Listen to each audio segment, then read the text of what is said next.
wayward members, or I guess three. I don't know where the third one is, but I know where the other two are. And they'll be here in a few minutes. Okay. What's that?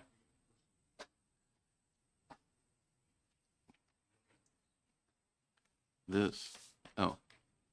Well, anyways, here we go. Here's one. What's that? We're almost done with HB2.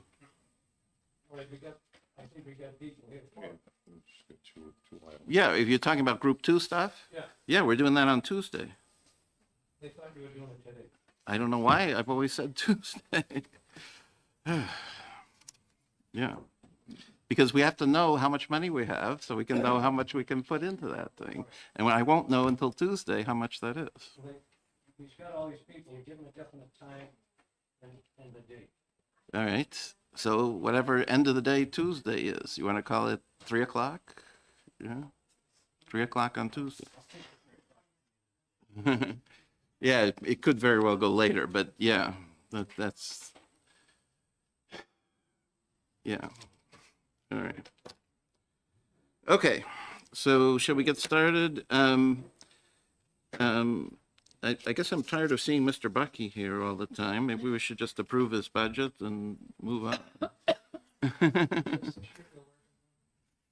Yes, all these things. Representative Evil wants to say something. No, she's trying to find Mr. Bucky's additional, she's got caught. Go ahead, Nancy. He wasn't scheduled for our list today, so I can pull the stuff together, but if you could give me like 15 minutes to print a couple of things for Representative Ebel. Oh, you want to hold Okay, on I this? guess that's, or I can do that part Monday. I just had a couple of, whatever you think. My big concern now was that Mr. Bucky had sent us a letter and we just don't have the printout. But could we just, maybe if we go to the next thing on the list, we can come back to the Judicial Council. Okay. Because there's several moving parts. All right, so Energy Amendment 1211H. Okay. I'm pending sections. Yeah. 1211H. So you're on HB2. HB2. Just so we all know, we did a brand new packet. It is also posted online for anybody watching. We did number it. So we have, for the top portion, that's the 2 pending sections. For HB2, like you said, retirement will take up Tuesday. Energy, that's on page 73 of your HB2 book, but in the packet, it's page, actually 2 and 3. 2 and 3 of the packet. Okay, so what I believe is actually in here is it's essentially what was in House Bill, what was it, 111? Yeah. House Bill 111, which moved all the money from the Renewable Energy Fund to the ratepayers, okay? And what's in here, I believe, is moving all the money from the Renewable Energy Fund for the biennium and what's there to the general fund, and then at the end of the 2 years, it will be to the ratepayers the way the bill said. Okay? And the amount of money we get from this is? So we're still working with Department of Energy to calculate a number. We're sort of going back and forth between them. It's somewhere between 13 and $20 million. That's a pretty wide range. That is a wide range. So that's what would come from what's in the Renewable Energy Fund at the end of this current biennium. And then the other provision of this bill for 26 and 27, instead of having it go to the ratepayers, it will go into the general fund, and that's around $5 million a year. Okay. And So all these programs that it pays for are essentially being phased out here.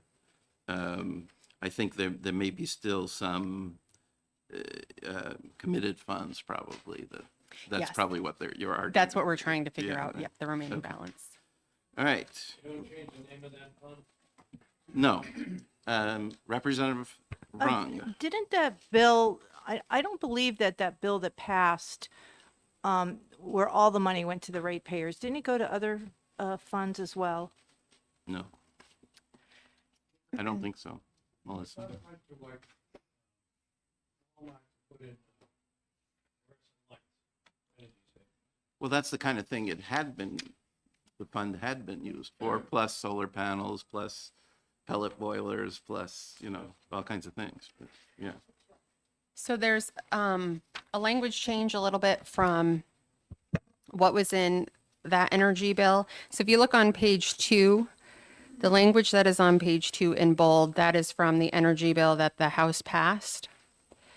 There is some question on, if you look at line 11, it says, and incentive payments as determined by the department. The department doesn't know really what that means. So when this bill crosses over to the Senate, they're going to work with the Senate on figuring out better language and try to figure out what exactly incentive payments means. If you go to page, Oh, yeah. if you go to page 2 of your packet and look at lines 21 through 24, we removed that incentive payments. So whatever is transferred to the general fund is just net of administration costs That's and funding for the Office of Offshore and Wind Industry Development and Energy Innovation. Okay. More questions or discussion? Representative Yu. I was just trying to figure out what the history of the bill was here. Did it pass? It says it passed on a voice vote. That seems unlikely, but. Yeah, that's what I thought, but it might have not been division, but it was a divided. Anyway, go ahead, Melissa. That's true. It could have been a big shout this way and a big shout that way. and then Yeah. doesn't- I would have to pull up the thing. I just know it did. You did. Okay, perfect. Yeah, it did pass the House and it is on its way to the Senate. Okay. And it did. It does say here it was a voice vote, but I'm just not sure how that broke down. Okay. And did we do the effective date correctly so that it 2027. Okay, yeah. Okay, good. Anything else? Any other discussion? No? All right, so somebody would like to move this amendment? All right, Representative Griffin moves Amendment 1211H. I'll to House second it. Bill 2, seconded by Representative Cambrils. All those in favor? Okay, what is that? Is that 5? And opposed? Okay, 5-4, thank you. Okay, so that's that one. Next, page 3. This is the Governor's Scholarship Fund. And I think we decided this was like $1.5 million or something. 1.6. 1.6, okay. And, well, plus not funding it with another 5 or something. Yeah, you guys already pulled out the 2.7 per year Okay, so this from is, HB1. this is the uncommitted funds in that program. And this is also, I think, eliminating the program. Correct. Okay, yes. On Amendment 1048. Yes, Representative Cambrils. Thank you, Mr. Chair. So, Jack, could you clarify? So the 1.6 million is what's uncommitted out of the 14 million that's in the balance right now? That's the unrestricted balance is 1.6. So I'll explain. The unrestricted balance at the end of 2024 was 7.1. Anticipated expenditures was 1.8, sorry. And then the fiscal year 26 award allocations, 5 million. So, when I looked at the sheet last, they had something like a $14 million balance. I don't have it in front of me right now, but Yep. So how do you reconcile it with, So the award decisions are made in December 2024. And then the schools, it's communicated with the schools in 2025, and they allocate that money, which is the 5 million for 26, but for financial aid packaging. And then student received the award in spring of 2025. So that money's not really there. so it basically leaves us the 1.6? 1.6 If is you what the shut it treasurer down. estimates, is left. Okay, thank you. Yep. Would you like, Representative Run? I just want to wage my opposition to this. I mean, I was under the impression last week we were just taking some of the funds that hadn't been expended, but to repeal the whole program is such an assault on the students of New Hampshire. This program raises our curriculum standards. It has behavioral standards associated with it. It keeps kids in New Hampshire, supporting New Hampshire schools. I just think this is really not a good look for us to repeal a scholarship program benefiting Granite Staters and Granite State schools. Okay. Other discussion, Representative Munns. And to add on to that, I mean, I think there was general agreement amongst the members of the committee when we talked about this, that the program, it did merit some refining or reworking of the eligibility rules to make more people eligible, more kids eligible, which is exactly what we need to do. We need to make it much more affordable for New Hampshire kids to go to school in New Hampshire. This is one program that we have to do that. And to eliminate the program entirely is just a step backwards, particularly if, as I understood it, we were only talking about $1.6 million. I mean, it's another example of being penny wise and pound foolish. All right, Representative Campbell. Yeah, I have to say that I had agreed to remove the 2.7 million for the next 2 years, but I was not under the impression that we were going to repeal the entire program. So I'll keep my word. I'm not going to vote to repeal the program. Okay. Anybody else? Representative Weiler. I'm trying to remember, what's the average scholarship that a single person gets? And I think this is the one that goes for 4 years, I think. It is 4 years, and I think it's 1,000 to 2,000 per student. Doesn't help much when the tuitions are gone nuts.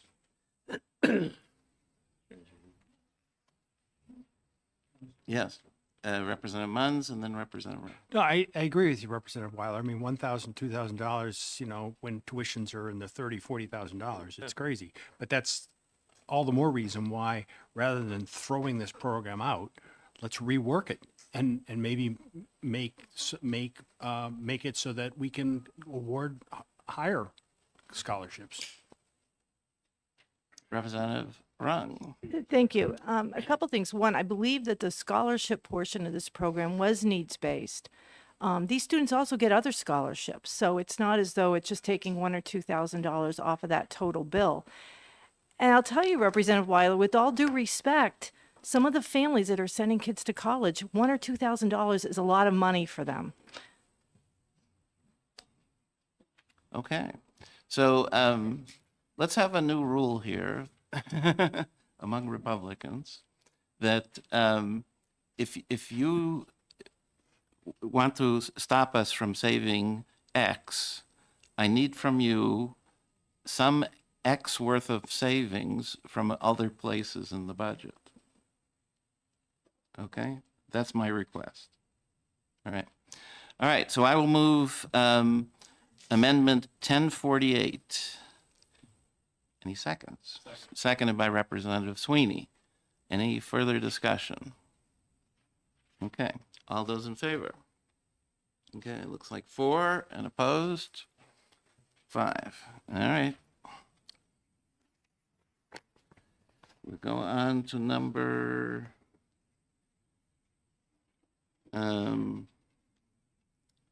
number 4, page 4. Representative McGuire, Yes. I'm ready for Judicial Council if you'd like to go to that one, your Yes, choice. let's do that. Judicial Council.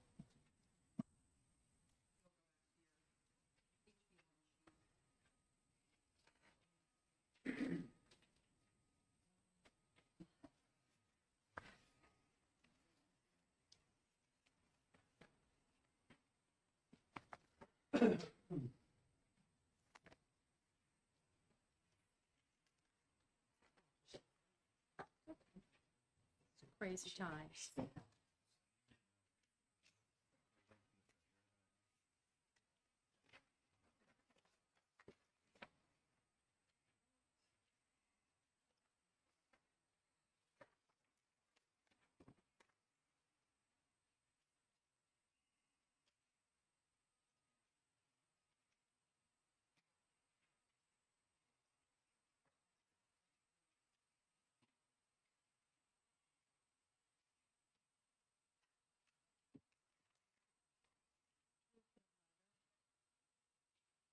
Hmm?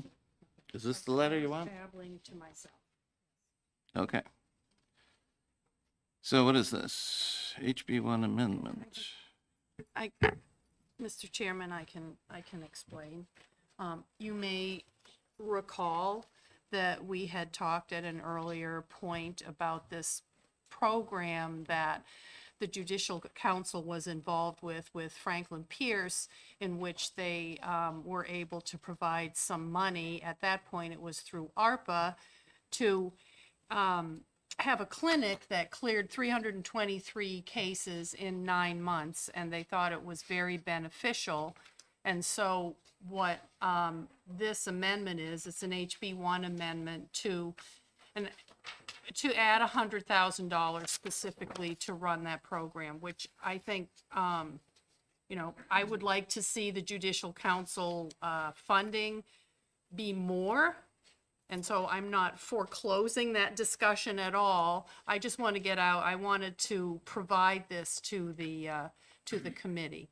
Now, do I have a matching $100,000 off the top of my head? I mean, we could match it with maybe $100,000 from the BEA, 7 million or something. But I think from a ROI standpoint, the fact that we can clear that many cases, provide some initial training for future criminal attorneys, it seems like incredibly well worth $100,000. And Mr. Bucky is here, so if you wanted to get more from him, you could. But this says judicial branch. That doesn't say judicial council. Is that wrong? That is my fault. I'm sorry. That should say Judicial Council. I see. Thank you. All right, other discussion on this one?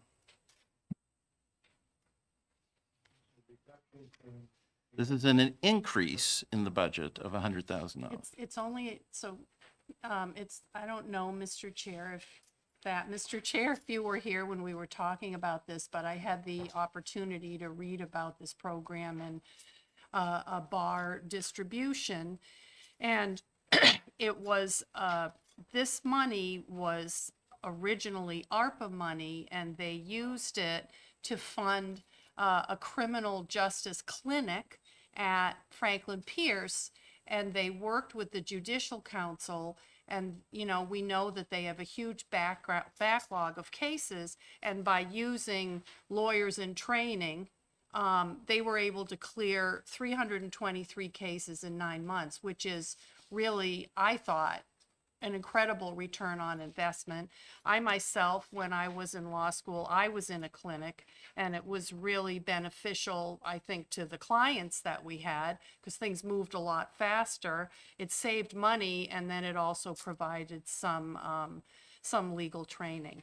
So The money's in 24 and 25, 4.6 million, 3.1. And so this is already a reduction, right? No, I don't, where are you looking? Looking at page 511, which is reference to the top. Page 511. Okay. but it would be an increase in their budget by $100,000, which, keep in mind, if these cases aren't worked on and provided money for through the Judicial Council budget itself, they're going to end up at fiscal because there's a constitutional requirement that, that counsel for indigents be provided. So to me, if you can provide counsel, adequate counsel to indigents through the law school process, it's a heck of a lot cheaper than God knows what it would cost using a contract or an assigned attorney. So that's what this line is, this 108 line is about. I'm going to let Melissa explain the technicalities of the amendment. All I was really looking for was another $100,000 at this point for the Judicial Council to use in this way, very specifically.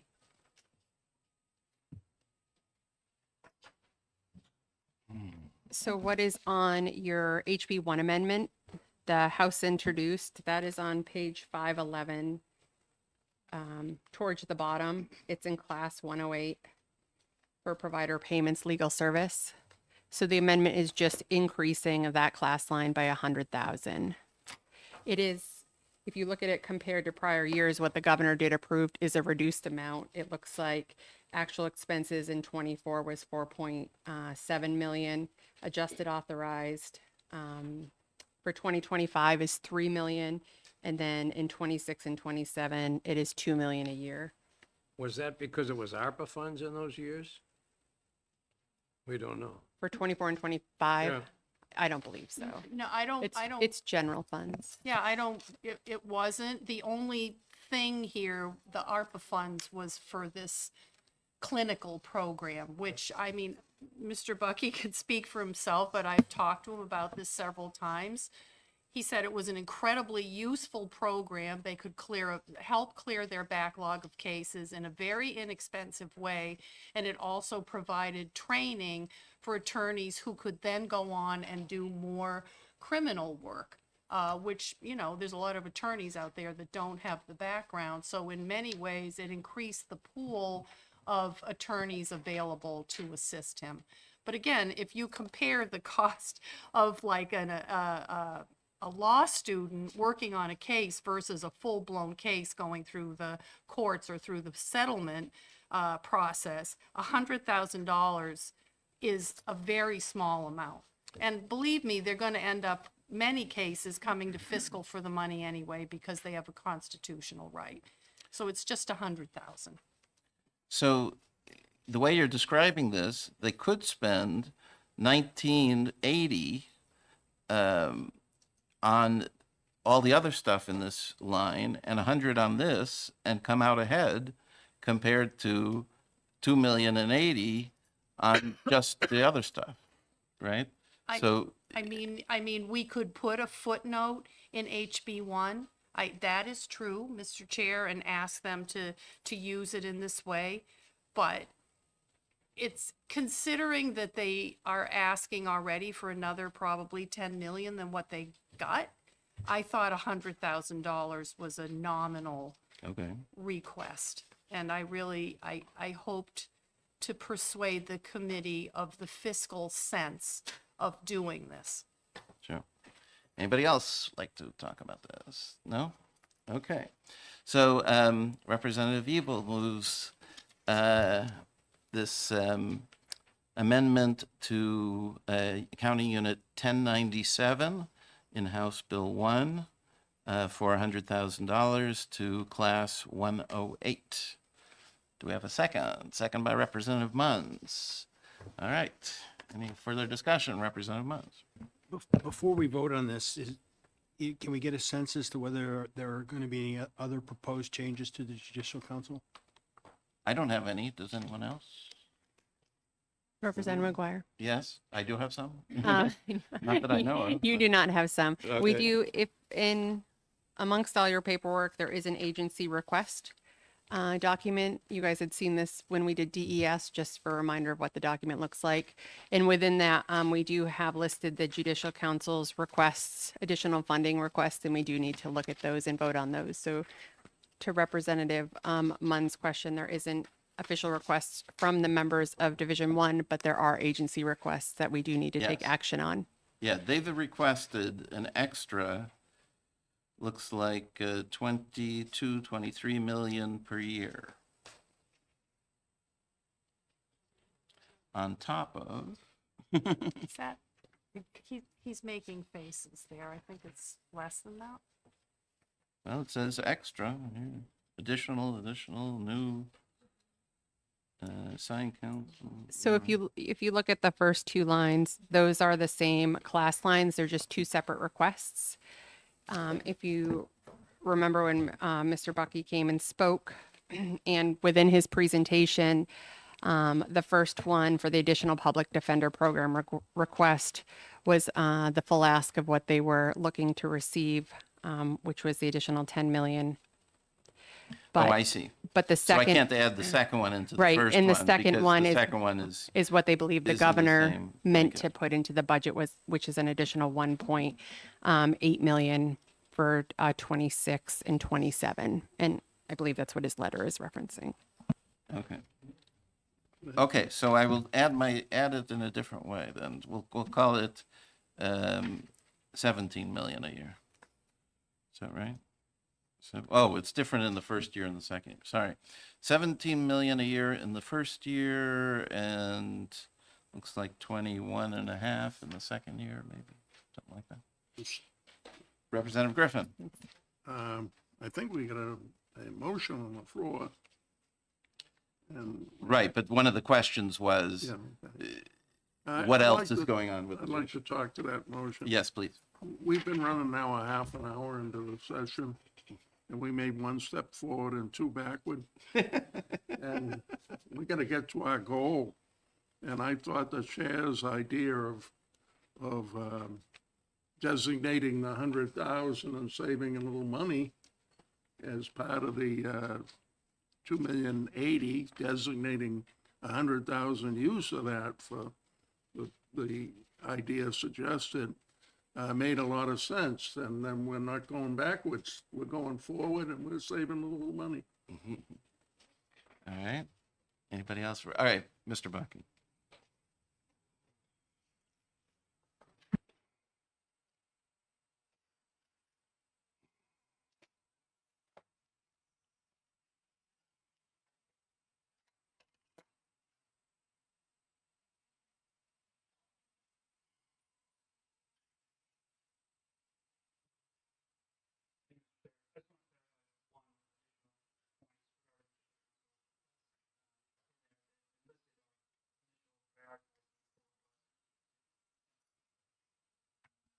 there had been listed our initial prioritized needs request, but I did really want to focus specifically on one request that's in there, which is the difference between what's in the current governor's proposal and what had been in our efficiency budget, which is what had been intended to be proposed by the governor. Essentially, there was just a mistake along the way. And I really want to bring the committee's attention to that discrepancy, because it's a large discrepancy for the public defender moving forward. And most importantly, just financially speaking, that discrepancy, if it's not addressed now, is actually going to lead to much bigger costs down the line. Because of the nature of our work, we'd have to fund cases that don't go through the public defender through assigned counsel. And so if there's this cut that's essentially accidental to the public defender, they're going to have to scale back, and then those cases get essentially taken over by assigned counsel, especially in the rural counties, which is just much more expensive. So I wanted to flag that now, because it would be a pretty large budgetary hit to our assigned counsel going forward. So I understand there's other proposals, but I really just wanted to focus on that one particular judicial council funding request, which is the 1.77 million. Okay. So we're talking again about the 3.5 million for the biennium here. Okay. Roughly, yes. Anybody want to comment on this one? Representative Evil? Well, I just want to, so the governor made a mistake in her budget and you were supposed to have 1.7 million more Yes. than what is, Correct. And what I believe the discrepancy was due to is because our budget last biennium was funded between a combination of HB1 and HB2 funds. I think when they were calculating the the increase. It went off just the HB1. It didn't incorporate both, which led to basically the governor's proposed budget being lower than what had been communicated to us going forward. So the efficiency budget was what was intended to be put forward. It wasn't. And so that's what led to that discrepancy and led to me speaking to you now. So do we have any confirmation of this from the governor's office or anything like that? No. The governor's office never reached out to us or responded. I did speak with James Gary about this yesterday. I'm happy to. I wouldn't be here telling you this if I wasn't pretty confident that was in fact what happened, and I'm happy to. Okay. Well, I guess we could give the group 2 retirement the 3 million less or something like that. I don't know. Would you prefer I withdraw the motion and hold on the judicial council, or what's your? We have to make a decision and move on. All right. So what do you want? Do you want to put this back in? Yeah? You mean It's a lot shorter than what he's asking. No, I don't mean, He doesn't mean mine. I don't mean hers. I mean the real number, 3.5. What do you think? Are we voting for this? Yeah? This is quite often they come to fiscal, they need more money and get it on a regular basis. Okay. So is there some reason that won't work in this case? It would work, but it'd be much more expensive because essentially what I'm proposing, because the public defender gets budgeted, it's a large nonprofit organization, it gets budgeted every 2 years. They have to plan and staff their offices and hire people. And going forward, essentially if their budget is cut, that's going to reduce their staffing, what they can do. Those cases still have to be staffed, but they'll just be staffed by assigned counsel. So that essentially means us paying private lawyers hourly to drive up to the North Country to take cases that the public defender would have been taking. So it would basically just mean a much higher, and it's not a 1-to-1 ratio, it's a much higher payment that I'd end up asking for our assigned counsel line. So that's sort of the issue. Can we that I'm trying move to get money at. from the assigned council line to this? Like even more, so you could staff up even more and therefore save money in that sense?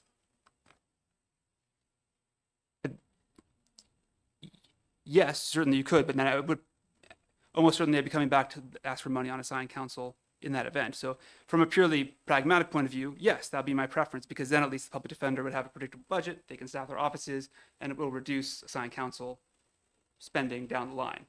But More than 1-to-1? more than 1-to-1. Okay. So where's the assigned council accounting? It's 1091. Could I ask what the history is of the use of all these, both of these lines? Do we have more caseloads? Do we have less? Do we have about the same? Are we increasing? Correct. Caseloads are going So up, it's and already, the other factors that have really sort of increased expenditures on these lines recently has been the end of felonies first. Essentially, that's moved hearings out from I 10. remember that. That was a couple of years ago, yeah. Yes, and so that's caused higher time needs and higher expenditures in part. When did we end it?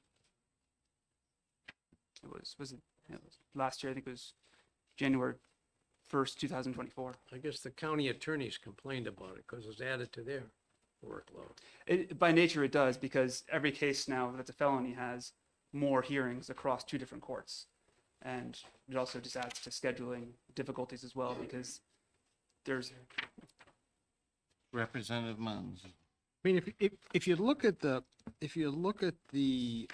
assigned counsel line, which is on page 511, I mean, the governor's request already had that being lowered. Yes. So you have to assume that the governor was, that the intent was that they would that they would increase the public defender program, Yes. and that's the 1.7 million. Yes. So, I Yep, mean, I agree with you. I think they've, the logic's there. So, I mean, I think if it seems like, if there was just a clerical mistake, we should recognize that and put the 1.7 back into the budget. Okay. Now, is this public defender program? So already, I mean, the assigned counsel is very tiny by comparison, right? The public defender is 27 million a year, but the assigned council is 2.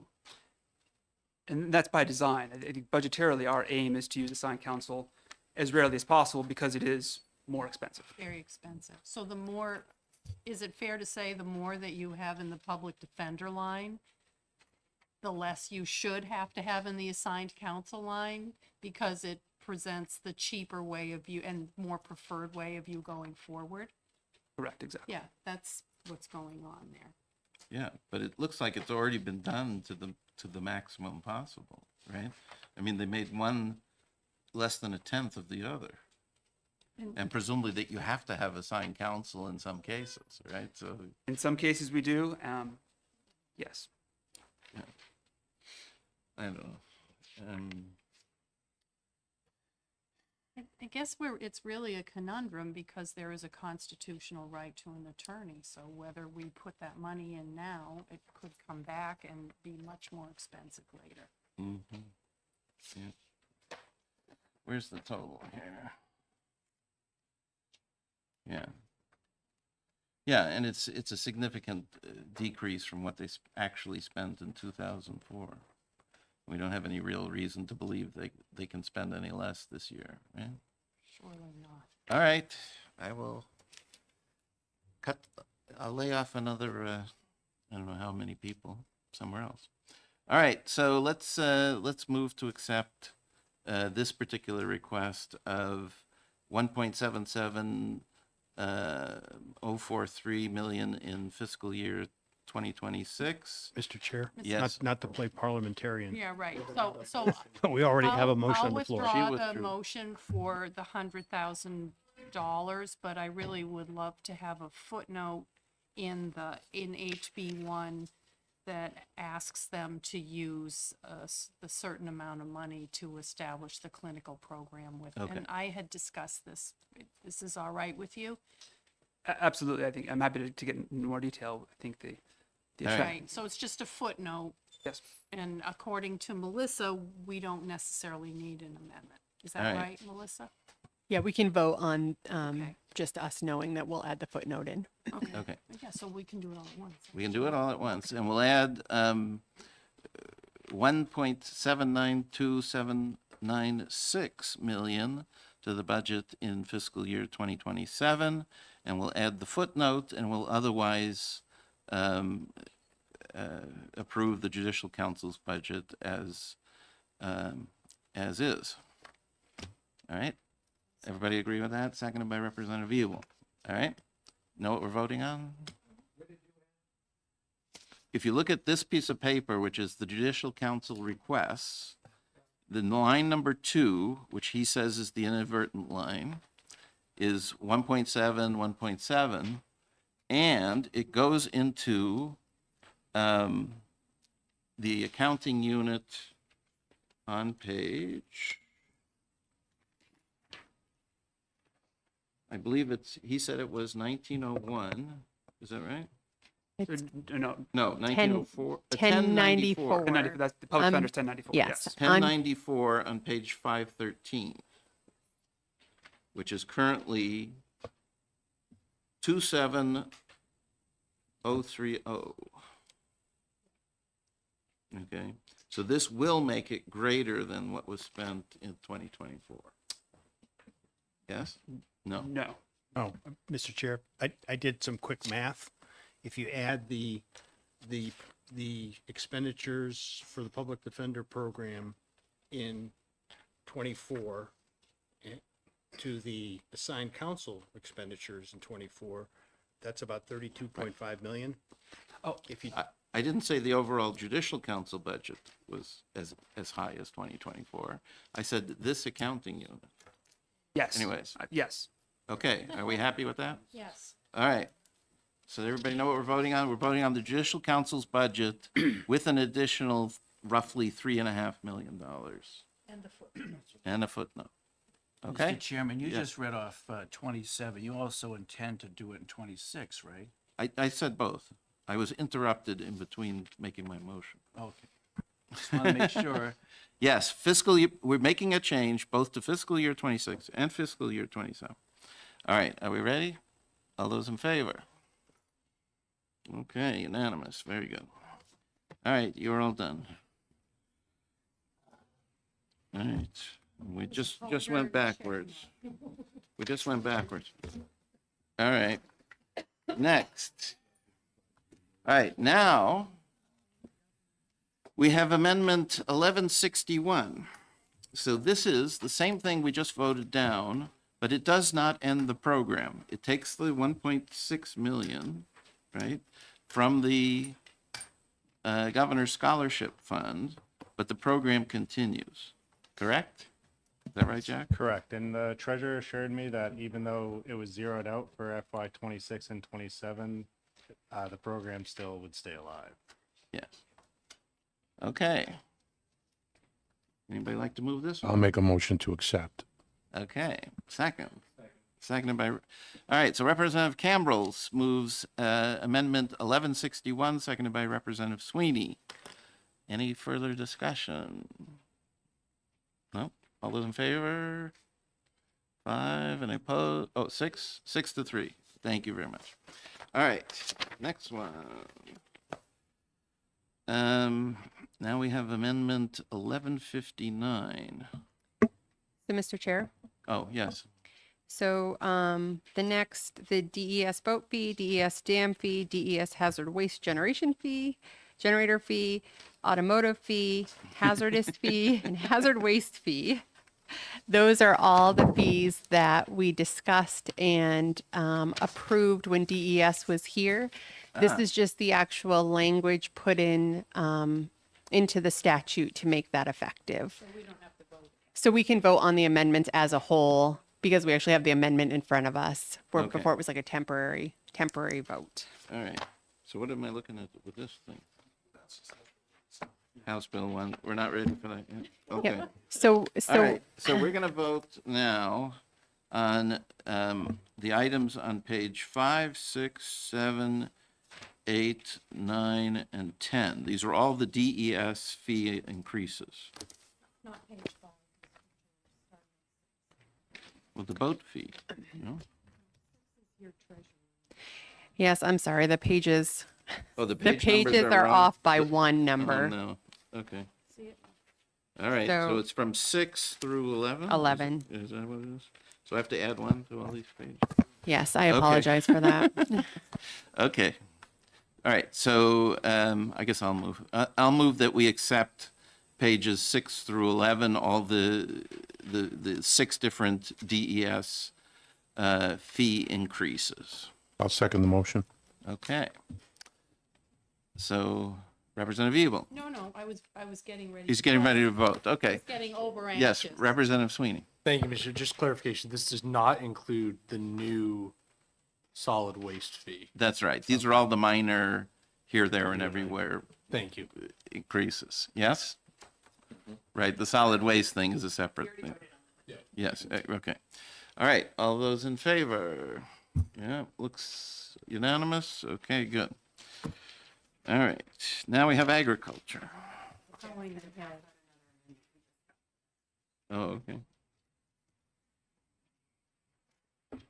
This is the act. This is just a piece of what we know. Oh, okay.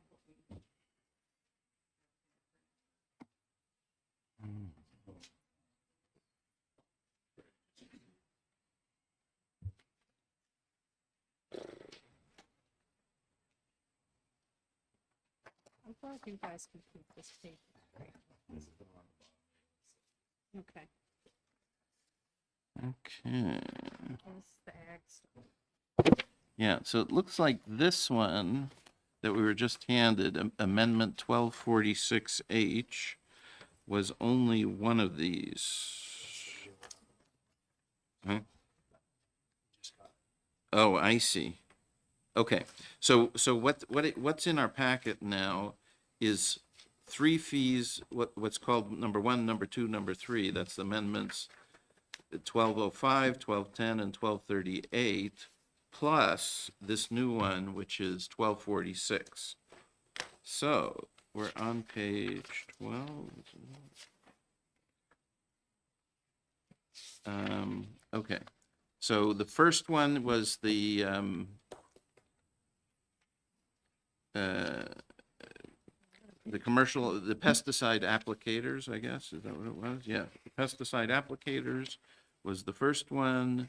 Then there's a fertilizer fee. Then there's the, looks like maple products fee and other fertilizers also. And then this new one, which was the scales aspect of it. Where's the pet fees, though? The pet vendors. So that one is, it will be in the rules. That's a brand new fee Oh. that isn't in this packet, that it's not statutory. Oh, I see. Okay. All right, but we're going to count on it anyways.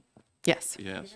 All right. Absolutely. Isn't, Okay. Mr. Chair? Yes. Wouldn't Representative that, isn't that covered under the veterinarian transfer fee? Is that the one we were talking about where they transfer? It's on the revised estimated fee increase summary? Yes, that one's there, but there's not an amendment in your HB2 packet because Oh, that for one is that going to fee. be done. That's a brand new fee that's going to be done through rules for agriculture. That doesn't go through the statute. Yeah, that's why it has that asterisk. Okay. So this is roughly a $3 million increase in the general fund and 1.2 million in the other funds. Fantastic. Okay. Any questions? No? Who wants to move this group? I'll make a motion to move this group. Okay. All right. So moved by Representative Campbell's, seconded by Representative Evil to add these 4 amendments for agriculture fee increases. All those in favor? Yeah. Okay. Now, I didn't have anything else for the agriculture budget, I don't think, right? You're correct. Yeah. I couldn't figure out a way to cut them unless you want to do it like a back of the budget type of thing. But they're fully staffed. They have like 25 people or something. And all of them seem sort of useful for their various programs. So I was thinking we would just approve as is.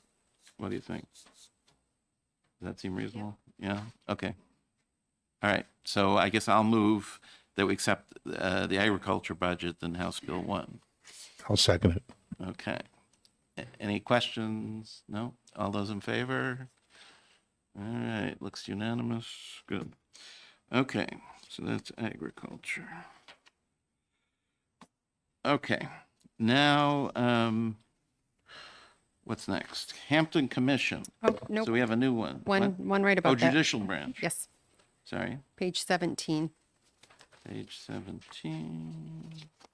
So the Judicial Branch came up with some set of fees. And we also eliminated that $25 surcharge, right? Yes, so the amendment that's in front of you removes the $25 surcharge out of the statute, and they are going to put it into their rules. There is no, I did confirm the language with Judicial Branch, and I did confirm that there is no increased revenue with doing this, but it does sort of align how they work with all their other fees. Okay, yeah, so their fees are all set in rules, right? So, Correct. So in effect, what's that? Yeah, they're going to. Yes, all those fees were increases, were being increased. Yep, so if you look at the other sheet that I gave you, which is why I handed out the one with all the fees on it, you'll see Judicial Branch. They have their court case fees and their record research request fees are going up, which equals an additional $2.7 million to general fund for 26 and 27. Those, they set in rules, so we don't have to do anything for that, but we will carry that as additional general fund revenue on the surplus statement. And, yeah, but there, and I do plan a back of the budget cut for these guys. So anyways, but not as big because of this. So. Representative McGuire, we yes. do have that in your HB1 packet if you want to take it all up at one time. Yeah, do you want to do that? Sure. So this is Amendment 1245. Where are we? I believe it's the second one in your packet.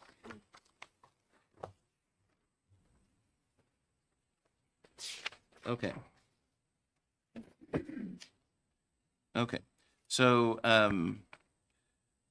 yeah, so if you remember, the judicial branch had been, scheduled for a fairly big increase, in the biennium, and, it just historically seemed on the high side to me.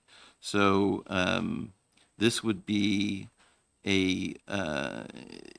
this plus the fee increase is a roughly $10 million a year decrease in the,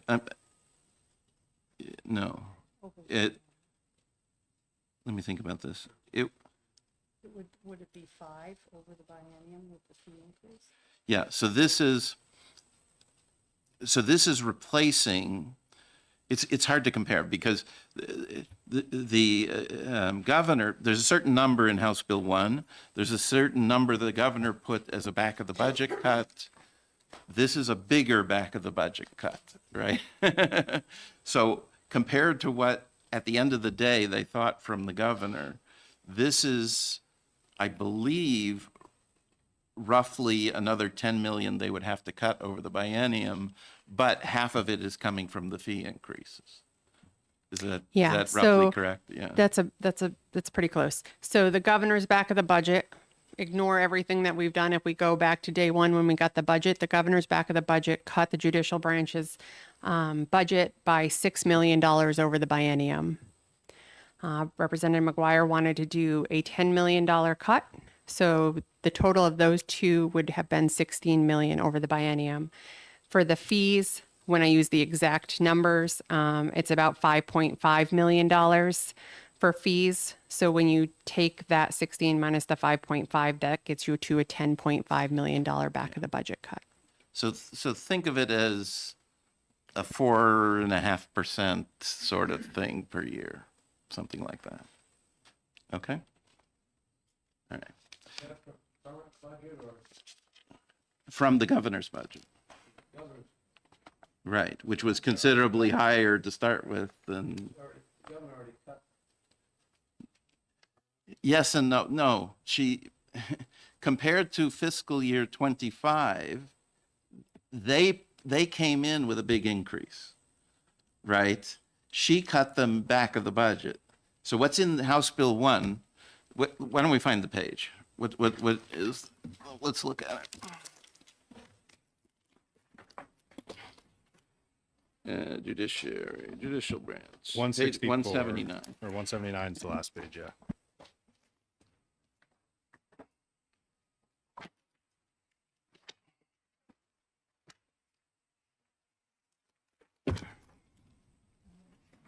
Okay. So what's here on page 179 is their, well, I guess we can just look at general funds, right? So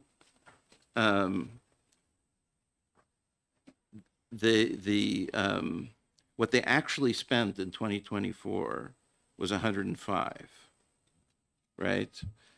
They actually came in quite a bit under their adjusted authorized that year, but it's essentially flat, this 118 and 120, right? So, but then the governor took another 6 or so for the biennium. Call it 115 and 117 or something for the biennium. And I'm asking for it to be like another 10 less, right? So it's going to be, so it's maybe 100, a little bit more. It's maybe 5 more than fiscal year 2024 actual for each year, something like that, 5 or 6 or something like that. Yes, go ahead. Was this the thing where they described her cuts and they said that they'd have to suspend jury trials for a couple of months and Well, they may have to. security Yeah. issues and all that? I just remember the page. Yes, so they may have to close a courthouse or two, but we've gotten some conflicting information on this. So there's a lot of people with sort of inside knowledge that have told me there's room to cut in the clerks that they have, that they, you know, their schedulers and all that kind of stuff. And I believe that they're replacing the head of the administrative office of the courts because they weren't doing a very good job. And so, you know, there's things going on there. So I don't think this is unreasonable. It's still a fair amount more than they actually spent in 2024. So I'm comfortable with it. Representative Munz. I do recall that they had talked about having to close 2 courthouses, and I think they were looking at Candia and Claremont. Claremont. Yeah, and they changed. Hooks it. Okay, okay. So that's out there, and I guess one of my concerns that I heard loud and clear was the concerns they have about security.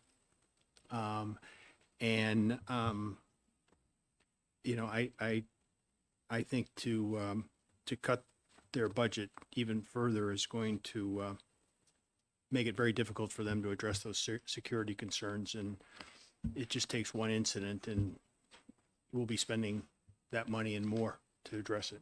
Yeah, but again, this looks like a big increase from what they've actually been spending. So, you know, this is our second biggest agency. So they have to have something. Yes, Representative Leishman. Well, first, I'll correct you. It's our Third second biggest. branch, perhaps, not an agency, Well, but okay. branch of government. But I've agreed with you on most of your suggested cuts, but I can't agree with you on this. Okay. We heard from the judicial branch that they were going to have to cut back security, cut back on trials. And as several of us heard today at fiscal, we still have this festering problem with the Youth Development Center, which some cases have gone into the court stage. We added another judge last budget. So cutting anything more than the governor had suggested, I just can't support. Okay. Sorry. We haven't included the 75 million for IDC settlements. Not at all. No. You have a plan for that? I actually do have an amendment available to Division 2 that would pay for it, I think. How would it pay? It would put slot machines in bars. Okay. That, believe it or not, brings in a lot of money. And so that's available, but I would, as far as I know, and this is, you know, Put that money in education trust fund, then we take other money out of the education trust. right. But this is a decision being made at a higher level than we who sit here. So as far as, I mean, the governor did not fund the YDC settlement in the budget, and deliberately so, right? So, Tell us why. well, yeah, hasn't publicly said or something like that. But I'm sure that she did it in consultation with the Attorney General and others, you know. So I personally think we should fund it, and I personally think we should implement that. But I kind of feel it's not up to me. Anyway, Representative Campbell. Yeah, are we statutorily obligated to provide the 75 million a year? I don't remember whether that was a statute. I think it might have been. So I can help with that just a Yeah, little bit. please. So in the statute, it says they may request up to 75 million per year, but there's no statutory requirement to fund Right, that. so they may request. You know, my opinion on it is, if we fund them at all, we fund them a very minimal amount. So just to keep the account going, but there's no way in heck we're gonna do 75 million a year. Well, they came before fiscal, we gave 5, they asked for 15, so come back next month.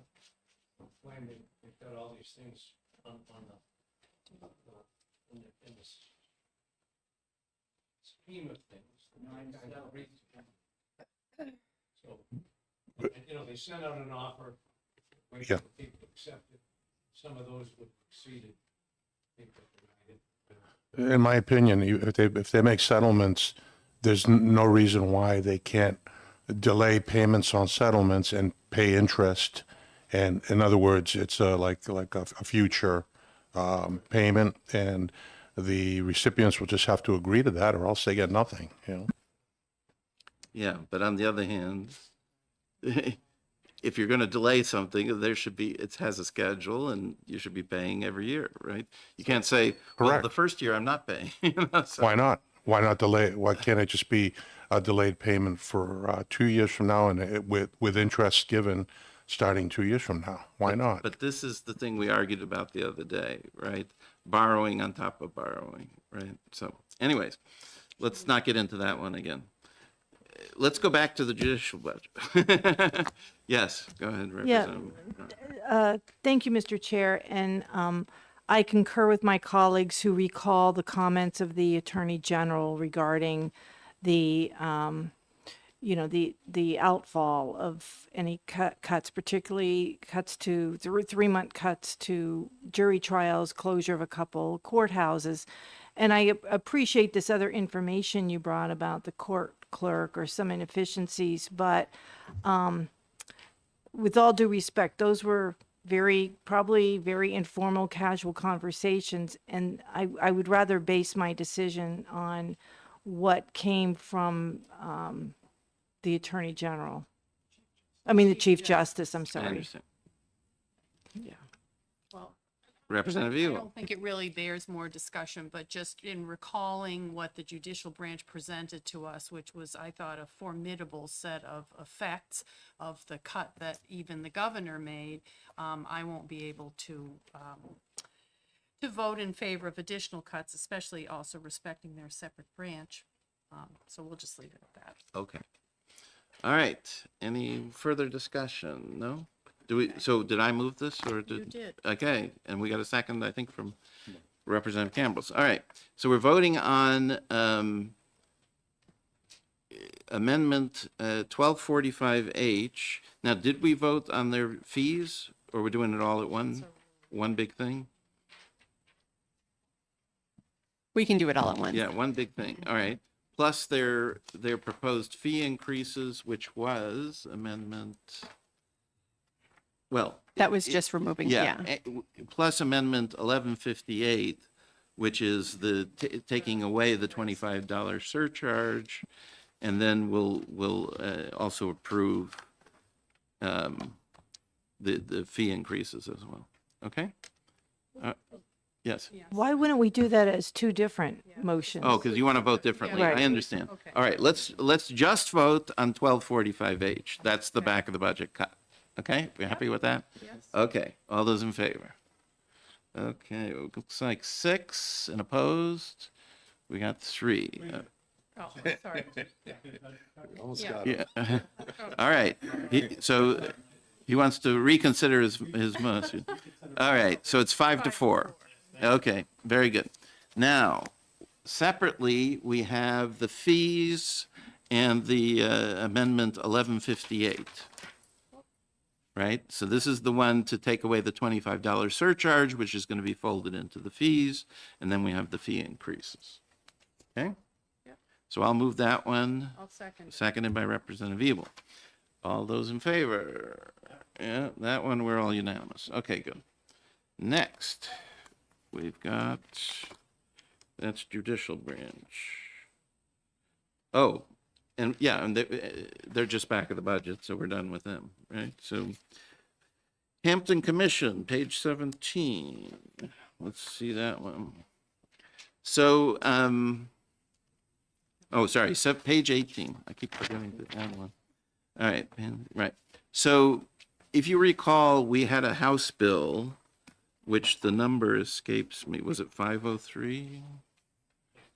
Yeah, whatever. We had a House bill to deal with the Hampton Beach Commission, where they requested $5,000 a year in funds, and we discovered that they've been operating for 25 years without any such allocation. So what I have here is an amendment to the House Bill 2, which is essentially the active part of that bill, but without the funding, and changing it, because changing the law, you see this subject to available funds. So what they requested was, if we weren't going to give them money, I talked to the chair, who is former Representative Emmerich. He said, if you're not going to give me money, make it so my functions are optional, right? Because right now they're required to do this, that, and the other thing. And so we're inserting here, subject to available funds, they shall do these things, right? So therefore, they can decide which of these things they actually accomplish and which they don't, okay? Yeah, or raise it or whatever they do, but yeah. Okay, so everybody understand what we're voting on here? Because we retained that bill. I did talk to him. Yeah, he was okay with this.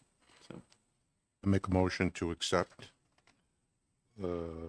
amendment 2025-1183H. yes, okay. Any second? Seconded by, so Representative Cambrils moves amendment 1183, seconded by Representative Griffin.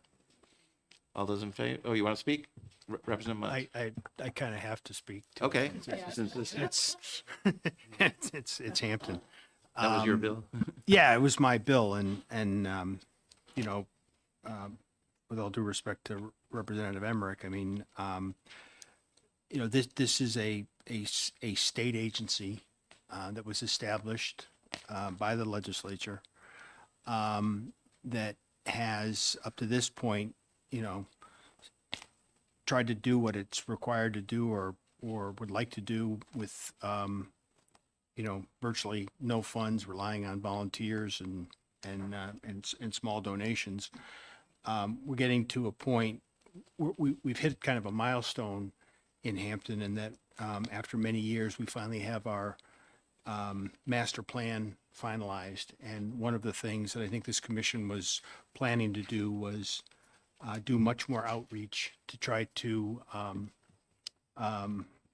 gain public acceptance of what's in the master plan, and not having any funding makes it extremely difficult to do that. So this is certainly a good first step, but you know, $5,000 would have been much better.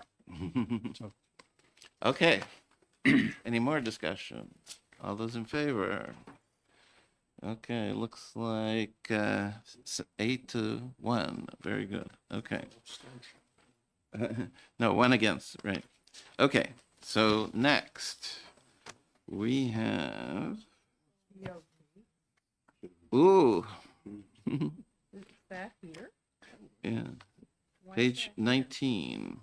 So this is Representative Sweeney's idea, so maybe we should let Representative Sweeney talk. Thank you, Mr. Chair. Would you like a motion first, or do you want me to just? Yeah, speak? go ahead. So I'll move, we adopt amendment 2025-1224H. This would authorize the Department of Transportation to sell the non-turnpike rest areas and welcome centers, or enter into leases for them. So I made the motion. If some, I don't know. I'll second. Okay, so amendment 1224H, moved by Representative Sweeney, seconded by Representative Cambrils. I'm guessing it's too early to know what kind of money is involved here. Basically, what this says is there's rest areas on Turnpike, and there's also rest areas off Turnpike. And this says that they should be sold, the off Turnpike ones should be sold for commercial purposes, and the savings by a year from now, right? A year from July 1st, 2026. So therefore, the main savings would be the cost of the employees who work at those areas in the second year. Okay. The money from the sale will go to the Department of Transportation for the highway fund. It's not general funds, but the employee costs, that's general funds. There's quite a few. 95 for some, 13 statewide. How many are on term? Two are on term. That's a good question. Yes, Representative Evil. Correct. There's Okay. one further up. All right, let's, What's considered a turnpike. Yeah, tolls.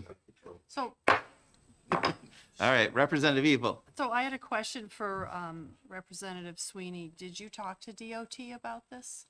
And the reason I ask is because if there's federal funds that help in building highways, there are certain restrictions on what can be done on those highways, and I don't know whether the rest areas can actually be used for commercial purposes.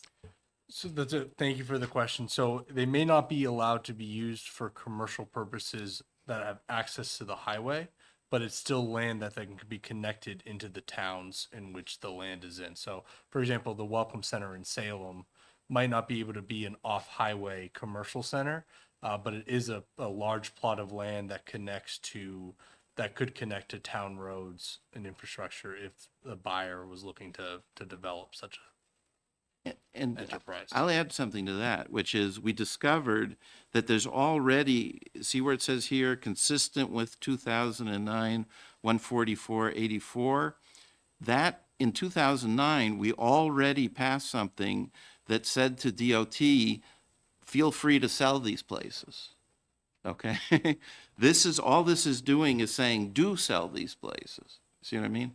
So it's already in law that DOT, should they want to, can sell it, and it's already in law that they can commercialize it. Okay? So this is really not much different except saying, go do so. Okay? Yes, Representative Munns. So I guess I got one question. The rest area in Seabrook, it's on 95, that's not Turnpike? That is Turnpike. That is Turnpike? Yep. Okay. So that. Because there's a toll. Yeah, it's after the rest Well, area, but yeah. The Turnpike is within 10 miles of the toll Okay. station. Okay. So second question. Go ahead. Yeah.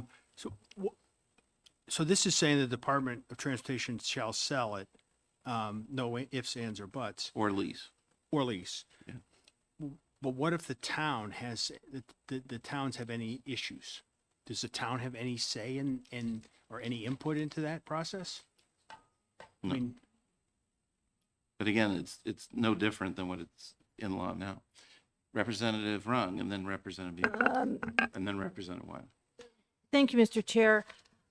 I see this amendment as just sort of an 11th hour attempt to get some money, but we're talking about selling appreciable assets, which are real estate.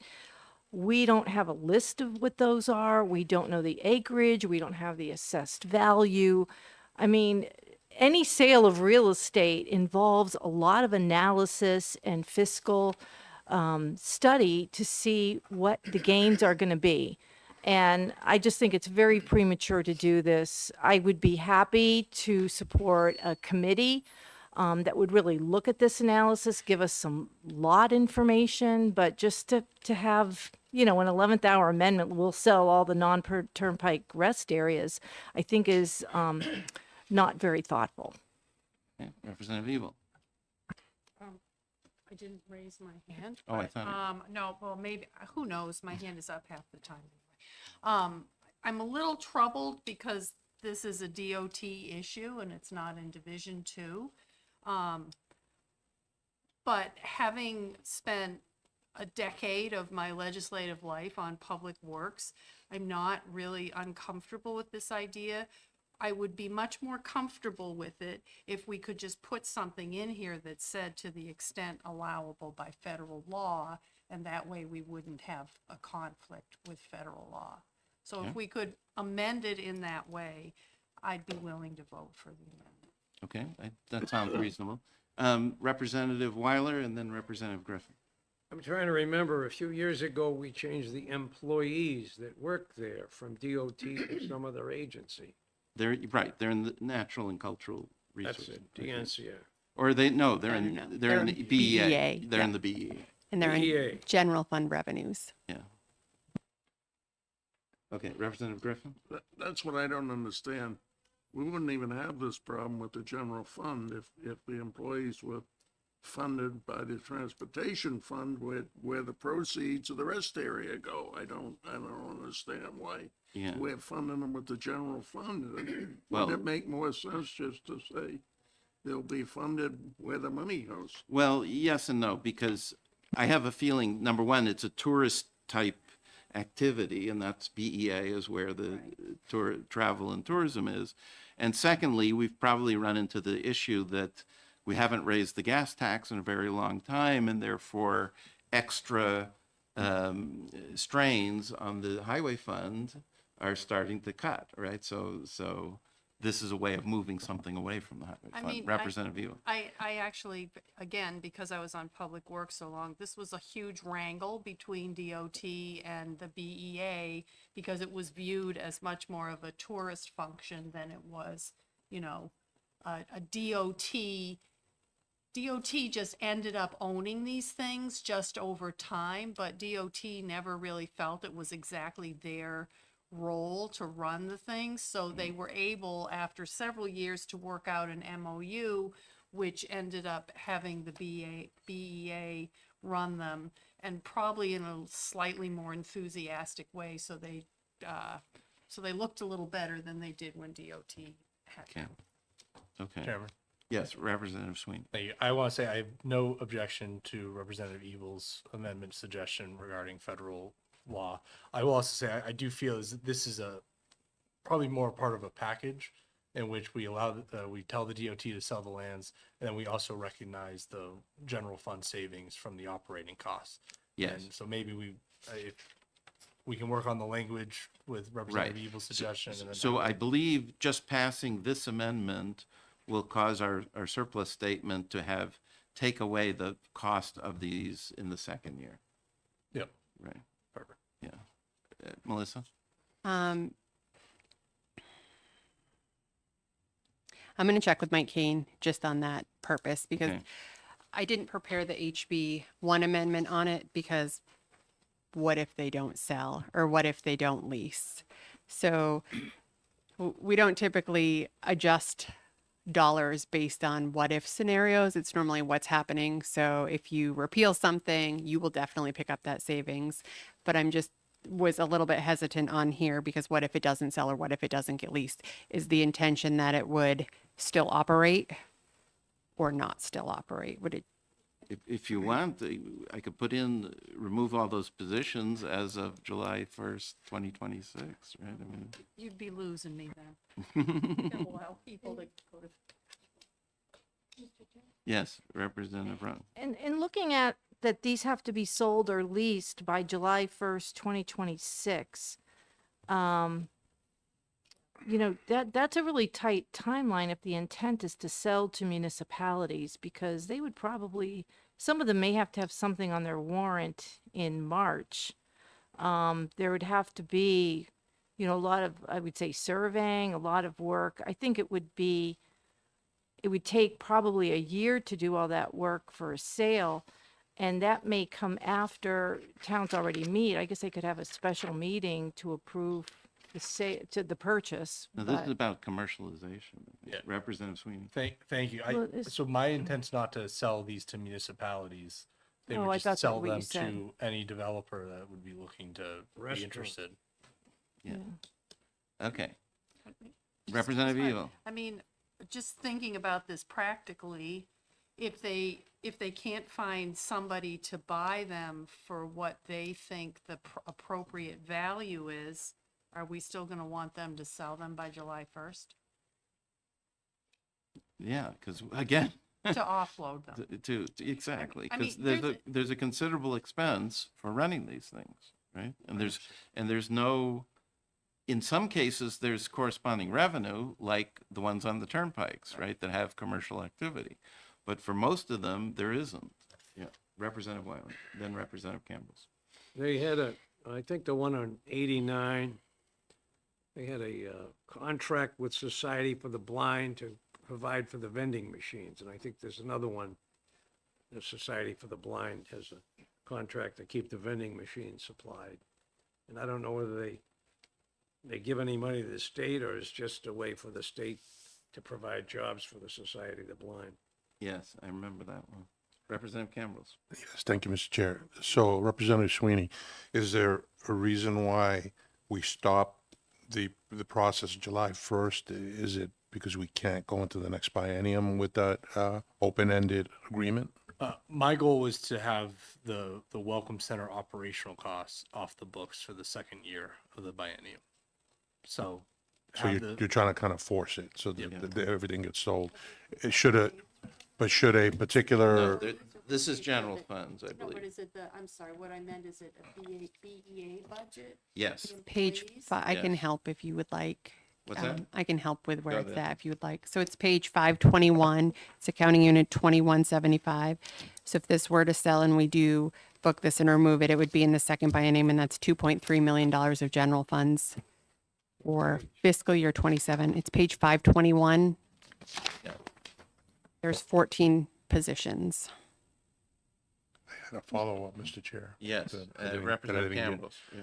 So are we saying that if there are some of these sites are not sold by July 1st, wouldn't we want to allow them, so if it's a month later, August, September, is there a provision so they could continue to be sold? I think it's a great point. I'm not opposed to making it so that we obviously want them to sell by July 1st so they can be closed by July 1st. I think the drop dead close date needs to be July 1st, 2026, where we're not going to fund the operations of these centers come July 1st, 2026, if they need more time to sell. But I do want to give them a strict timeline because, as the chair said, in 2009, we authorized them to sell it with the intent that they would then sell them. Okay, when so they have it. that clarifies. The understanding is that if they don't sell by that, we're going to defund their people for the remaining things that have not been sold. That's my intent. Okay, thank you. Yeah.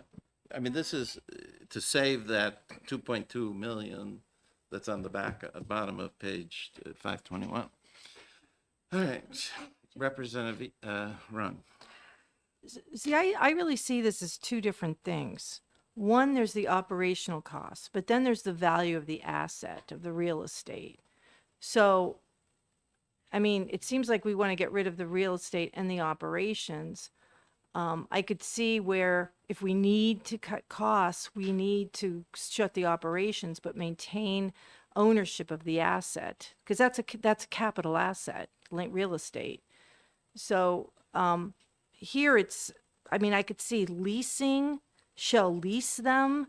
So we at least have ownership of we're not relinquishing the value of that of the asset, but we're just turning over the operational costs to someone else. Representative Sweeney. Thank you, and thank you for raising the point, Representative Rung. I'm going to ask you a question then. Under the current law, DOT is authorized to sell these at any point. That was passed in 2009. They have not. But to your point of real estate being an asset versus the operation costs, would you support an amendment to the budget that removed the operation costs as of July 1st of 2025 to nearly double the operation general fund savings to the 2.2 million in fiscal year 27 and the 2.2 million in fiscal year 26? So we can cut all of that. So that's nearly a $5 million savings on the operation costs. And we allow DOT to continue under the 2009 law that authorized them to sell them. And we're just not going to staff these centers anymore. Would that be agreeable to you? I'd need to get more information from, about the staffing. I mean, we did have the presentation, but at that point, we didn't entertain with them closure. Like, what would that look like? I would need more information to support something like that. But just as a rule of thumb, it's a big difference for me regarding operation versus a capital asset. I mean, we kind of had this discussion around Granite Place, is, do we really want to take that capital asset and all the liabilities, everything with it, or lease? So this is kind of it in reverse, but I'm very cautious about selling land without really doing a little more analysis. And I'm sure DOT wouldn't sell the land without doing more analysis of what that looks like. Representative Campbell. Thank you, Mr. Chair. But Representative Sweeney, isn't it true that if we do sell the land, not only do we get the revenue for the land, but then we'll get additional property taxes for the land, which we are not getting now, right? Correct. And I think a lot of these assets are in prime real estate. So I think the property values that would be added to the tax base, not only for the state, but for the towns and the cities would be substantial.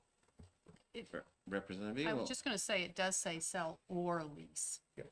Right? Yeah. So, and if we could just put in here something about federal law, I'd be comfortable with it. Okay. And I'd also, Mr. Chair, request a list of what centers we're actually talking about. Because here we're talking about selling property and we don't even know what that property is. I'd like to, at least have a list of what we're talking about. So, Mr. Chair, at this time, I'll withdraw my motion. Okay. I think we'll hold on to it until Monday. But I do think I'm going to go for cutting the operational expenses for the Okay. entire biennium. And you'll make Melissa will make a new one that has the federal, consistent with federal law or something Yep. like that. Yeah. Yeah. Melissa. Representative McGuire, I was just going to request the same thing. I'll work with Representative Sweeney on this. I'll also reach out to BEA just to make sure that there isn't any operational costs that need to occur, like paying like the electricity or rent or utilities, to make sure there isn't any small class line items that need to remain. But Representative Sweeney and I can work together to get this all squared up for Monday, if that works. Yeah.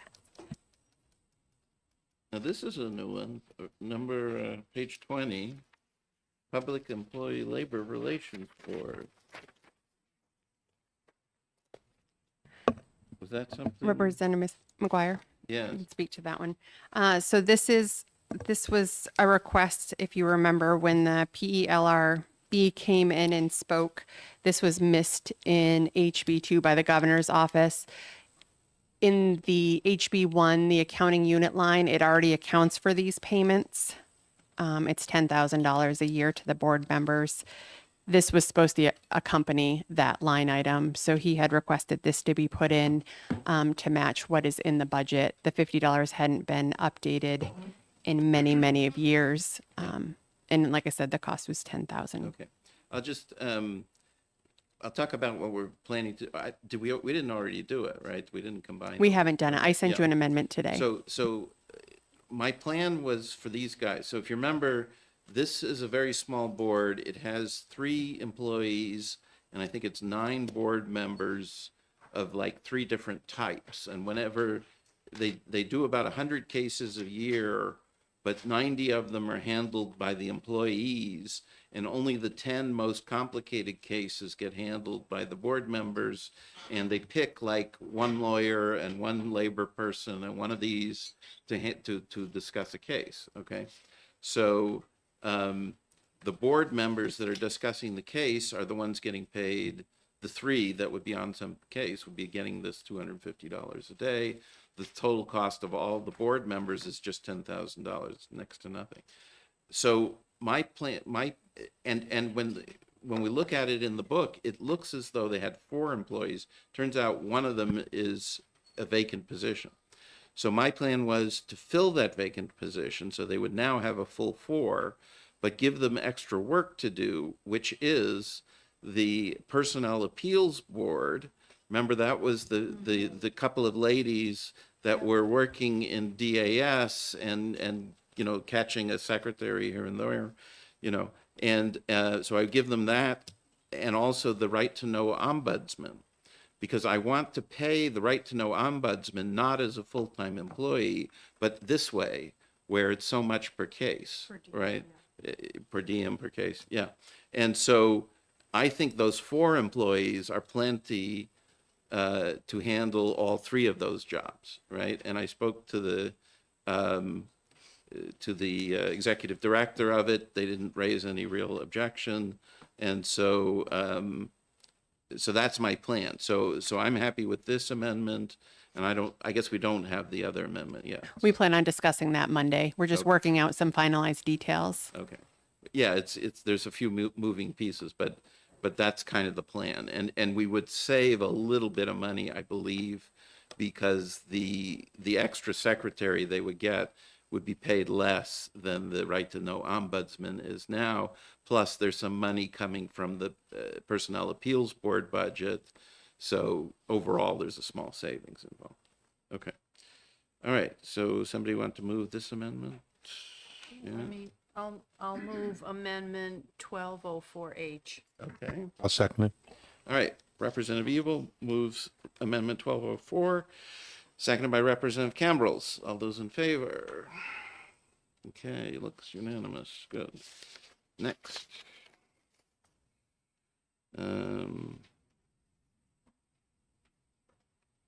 Okay. So, this one, I'm not sure this one is right. Yeah, this is more than I wanted to do, I believe. So, yeah. So Jack, you did this, right? Oh, that's me. Oh, is that you? Yep. So this one has to do with the Department of Employment Security. So it turns out, if you look at grants, I was looking through the whole budget at grants non-federal. This is grants made by the legislature, by the state to various and sundry people. And one of the larger set was in this Bureau of Employment Security, and those are the people who do unemployment insurance, but they collect an extra $6 million a year, and they make various sorts of grants with this money, and basically everybody's unemployment, all the employers' unemployment insurance payments are greater by $6 million in order to make these grants.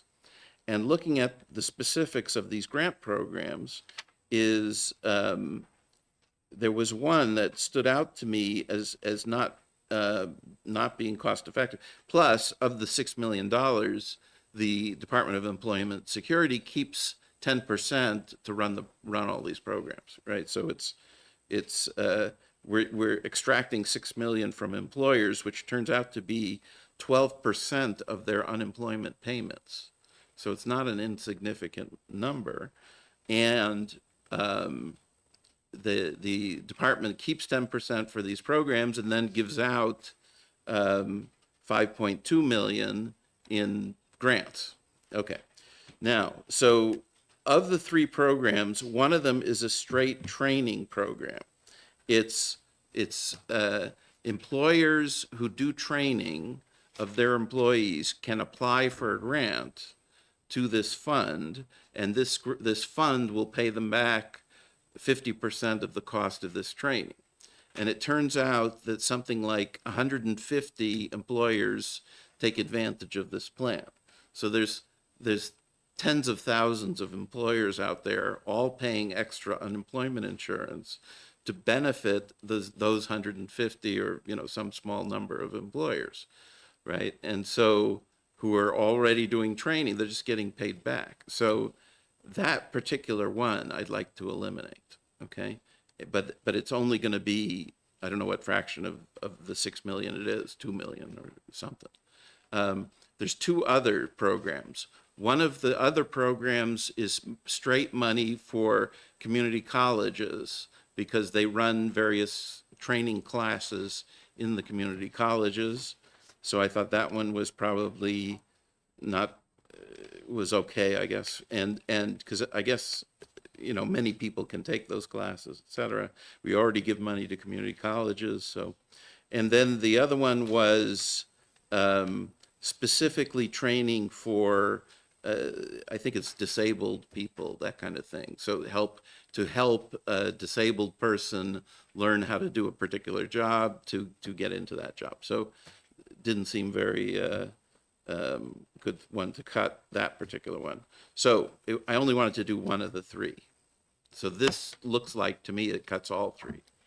Yes, that was I interpreted that email incorrectly, so, Okay. Good. I So will- we'll change it, yeah. yeah. Representative Rung and then Muntz. I totally agree with you, Mr. Chair. I think that that's a good idea. I think a lot of times when employers are having job training, it's going to be pretty specific and tailored to them. So I think they're probably going to should assume the cost of that. And community colleges, those trainings, it's been a few years, but my understanding from a few years ago is that they do that in conjunction with local employers. And for instance, the automotive shop at Nashua Community Colleges works with local auto body shops and auto mechanics to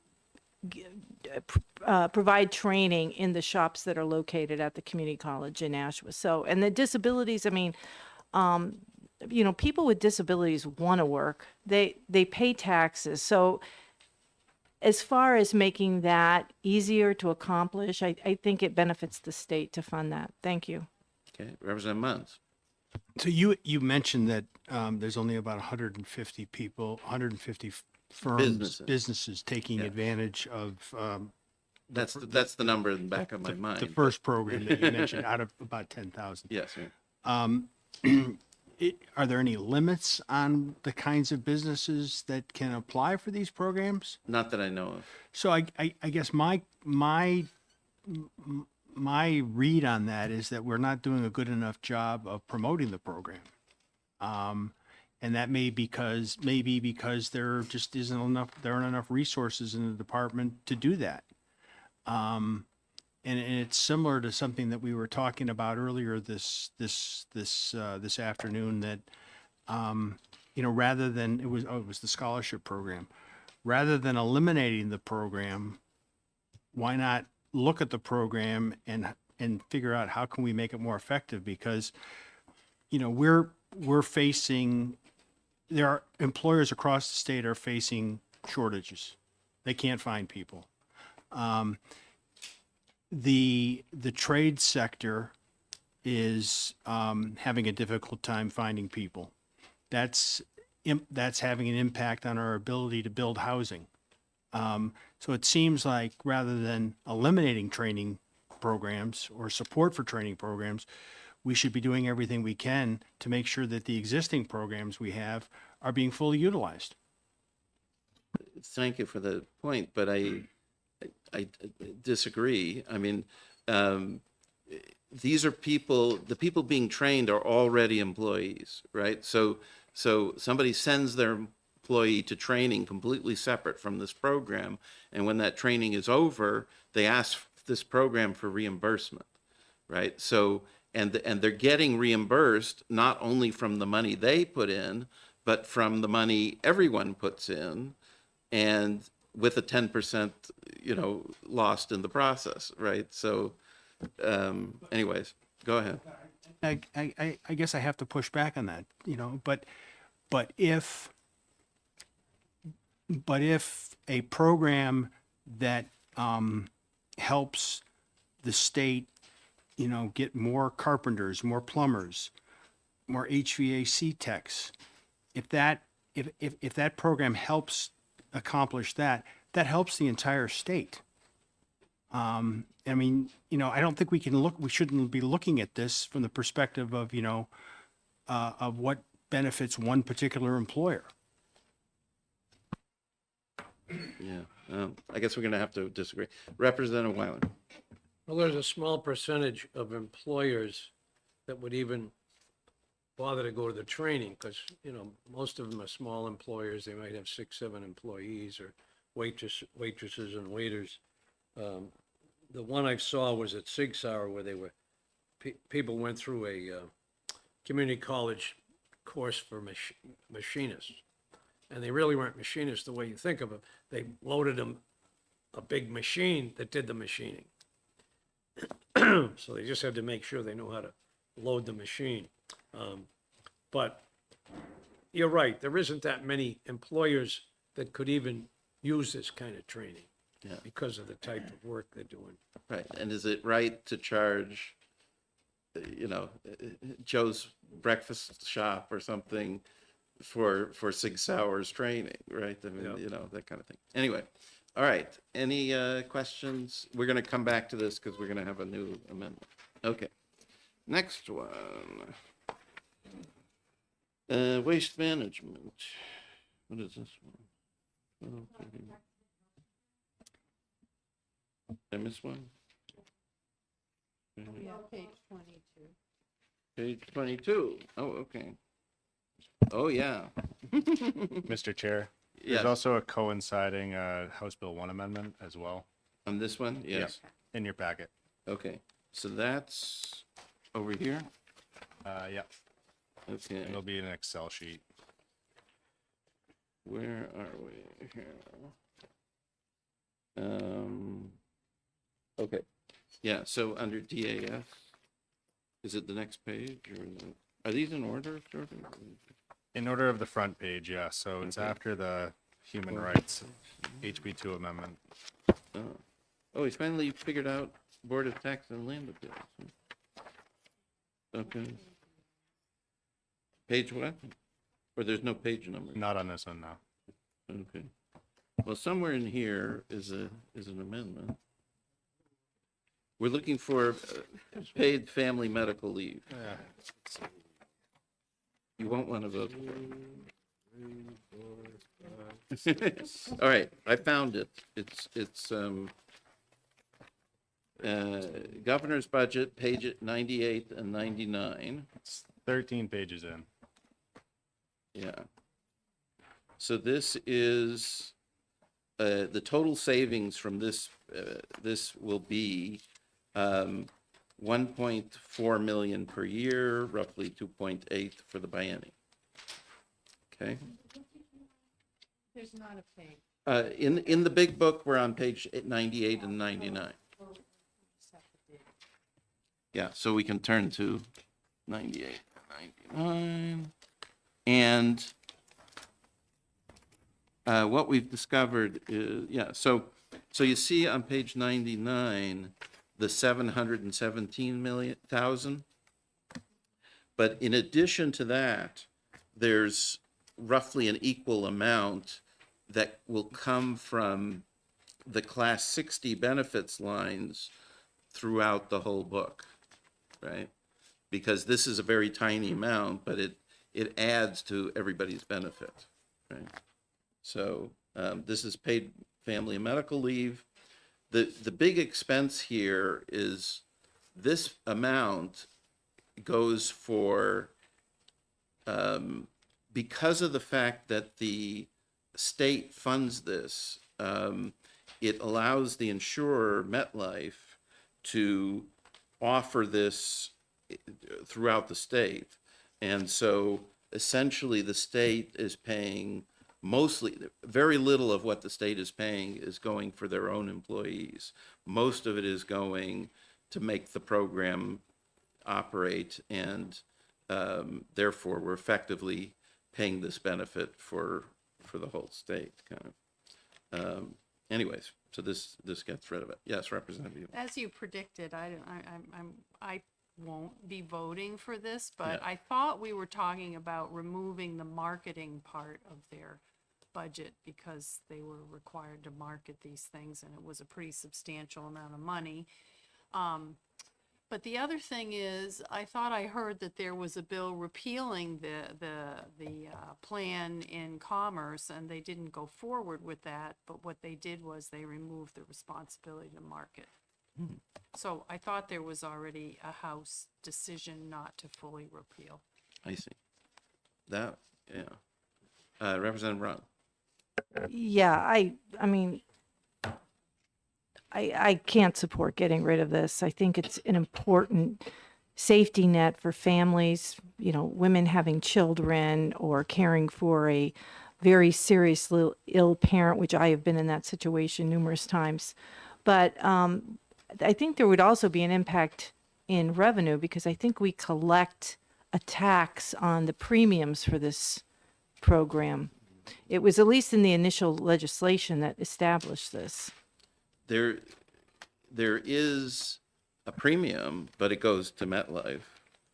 It doesn't go to us. No, there's a tax on that premium that the state collects. The premium's only $5 a week or something. I By think, statute. and I'm just going off the top of my head real quick. Jack's going to look up HB 517. I believe Rosemary Rung, what you're talking about is Representative Rung. I apologize. There's a credit against the business profits tax and business enterprise. It may be against one or the others. I'll look it up in a second. For any employee who is offering this, they do get a tax credit against their business taxes.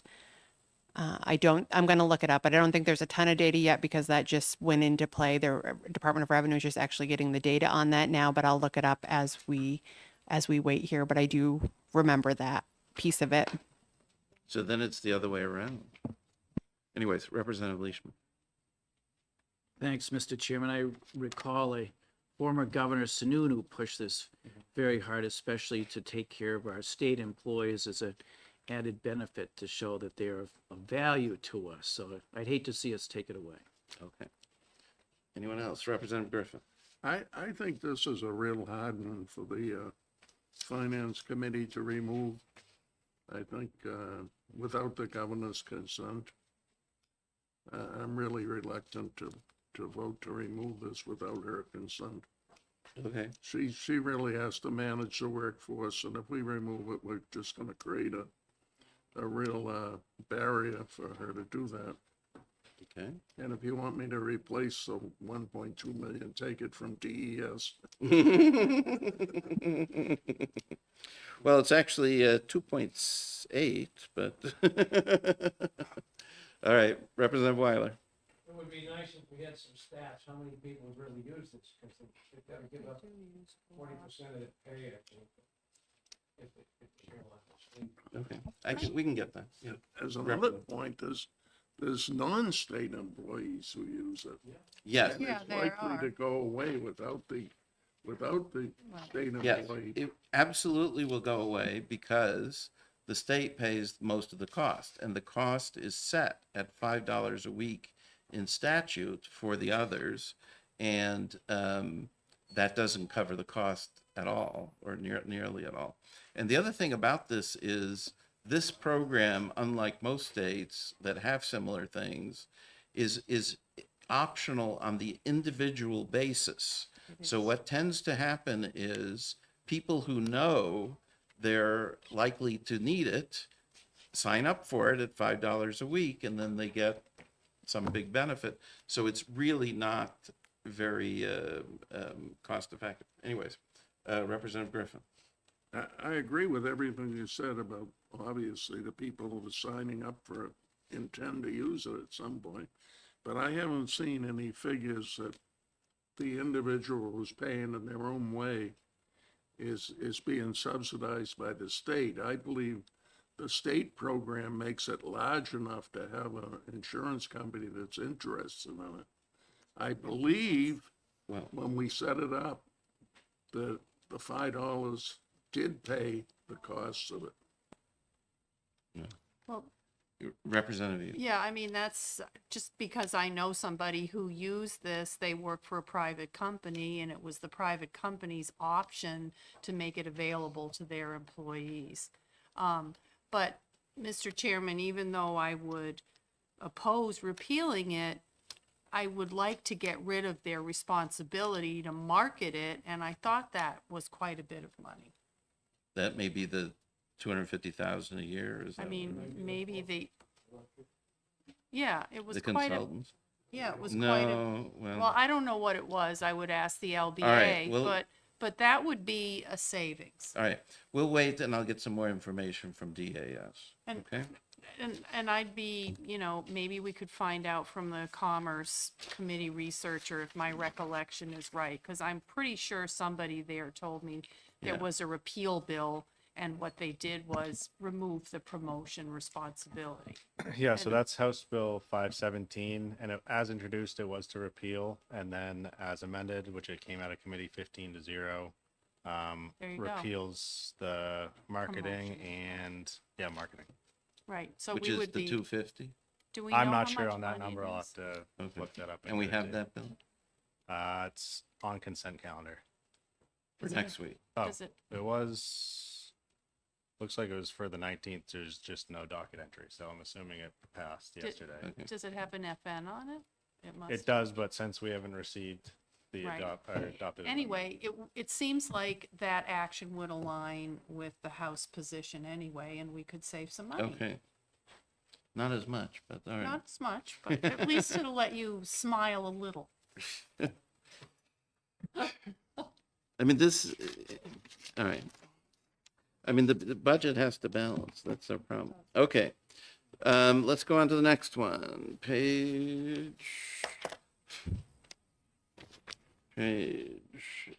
Waste management. What is this? Well, I recognize it. I mean, this must been you responding to the E&A request. This is HB 707. Mm. This Oh, yeah. didn't Is come, this this the, didn't come from DES. This is another E&A bill that relates to landfill placement and water. Right, and Representative Aaron asked me to put this in House Bill 2, I believe. I'm aware that there were That's correct. discussions with the governor's office on whether she favored this or not. I don't know where that discussion is. Yeah. So it's up, whatever you. I believe it, Representative Campbell. yeah, but, thank you, Mr. Chair. I believe it enhances the rules for where Right. a waste site can be located. does. It makes them a little more rigid. Yeah, And, you're right. And, yeah, I've talked to Representative Potenza about this, and I support it. Okay. So you want to move, yes, go Representative Ron.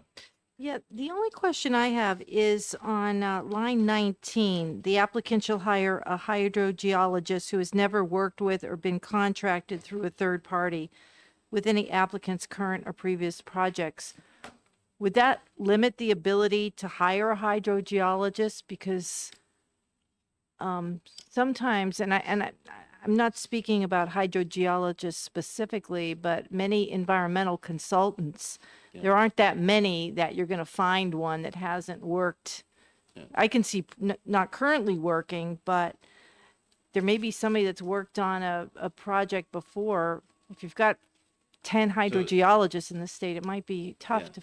I would say that's something to bring up with the Senate, because this is the language that committee Okay. already chose to do, and it passed by the House and All right. et cetera, right? Okay. Representative Griffin. I have one concern and one question. How much money are we saving in the budget with this amendment? As far as I know, nothing. Okay, why are we dealing with it? And then Because, my other problem is page 3, line 3, the commissioner shall have the responsibility and authority to adopt rules that are necessary to protect. That is very, very broad. And that belongs to the legislature. well, this is a middle, you're reading kind of the middle of RSA 149M7, right? So, I'm reading the change to it, yeah. right, so you'd have to look at what is the first paragraph of RSA 149M7 say now versus what this says. Representative Evil. Well, I would just say there's nothing unusual really with that provision. Usually when you make statutory changes, if they have to be implemented, the agency has to adopt the rules. Yeah, and notice it's relative to this chapter, right? So this is just a general rulemaking thing for chapter RSA 149M, right? And RSA 149M presumably has something to do with It's all waste solid management. Well, 149M is the solid waste RSA. Okay, so, I So don't know. there's nothing It's broad unusual about authority. that. It's broad for solid waste, yes, or for this chapter, right? Anyways, So, in general, I personally would like to accede to members' requests who, what they think, whether they're right or not, is that they may have some issues negotiating their legislation with the Senate. And the fact that something like this is in House Bill 2 gives it that much more oomph for dealing with the Senate, right? And whereas if this was just a straight bill, which it is, right? House Bill 707 presumably is off to the Senate, but this gives us some negotiation power and some horse trading and things like that to get this particular thing passed, if we want to. But so that's all. It's a member request. It's a House position. I don't think it's a big deal. No. No, this isn't in the this, I'm not opposing this. I'm just saying that this is a House bill, and we haven't heard from the site evaluation committee provision that we worked on does not have any of this at all. This has to do with siting and the proximity to water bodies and tighter restrictions on hydrogeological analysis. So, and we haven't heard from the governor. Whether that's relevant to you or not, it's up to you. But I know that the other language that we worked on, DES had worked with the governor's office. There's about a dozen pages in HB2 about this. You're correct. Yeah, but it creates the solid waste evaluation committee, the siting evaluation committee, and it does include another bill, HB 215, which we had here, which analyzes the benefits and, you know, the overall benefits of landfill placement. This is another angle on it that has to do with water bodies. And you know, if you want to talk about things that look not so great here, how about page 2, line 18?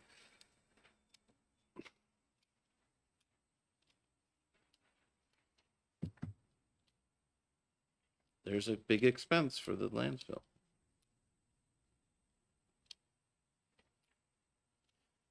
Yes, Representative Ron. Yeah, so, okay, we don't have a number figure on that. Okay, it's probably 120,000 minimum.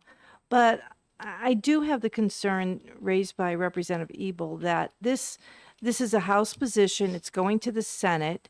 If I have issues with this, and it stays as an HB2 amendment, we should discuss and fix it here. If we're gonna, it should either be here or in the Senate. But if it's here, I feel like I have a responsibility to raise my concerns, hopefully get them amended. But and I do have a lot of respect for Representative Aaron's, but I just don't think it's appropriate to put this in now, particularly where we have had so many meetings with DES about environmental stuff that's in HB2, and to kind of throw this in there without kind of getting their feedback and cost analysis, But I'm just not presumably they did all comfortable. that stuff in their committee. They did talk about it in their committee, Yeah. and it is on the consent calendar. Right, and then, So- and it's going to the Senate, and I think we should just let the bill Okay. go through its natural progression rather than making it an HB2 I amendment don't know. too. I'm not arguing not to put it in HB2. I'm just saying that it is a full-on House position. And I know that Representative Campbell's has talked to Representative Potenza about it. And, you know, I'm willing to go along with whatever you guys. Thank you, Mr. Chair. Yeah, at the end of the day, this is good for our environment. I believe it's a bipartisan agreement. Representatives Aaron and Potenza have worked with the other side of the aisle, and I think this is a good thing for New Hampshire. And the feeling is that the Senate, as Representative McGuire stated, that if this was a standalone bill, the Senate would probably just poo-poo it. And by putting it in House Bill 2, it gives us some leverage to at least negotiate with them and make the restrictions a little stricter and make our environment safer here in New Hampshire. So that's where I'm coming from. Okay. Representative Leishman first. He hasn't spoken on this issue. Thanks, Mr. Chairman. I just had a question for Representative Griffin. So you would rather see them, as far as the rules assignments on page 3, that they should come through a committee and not go through rules? Is that how I understand your? Yeah.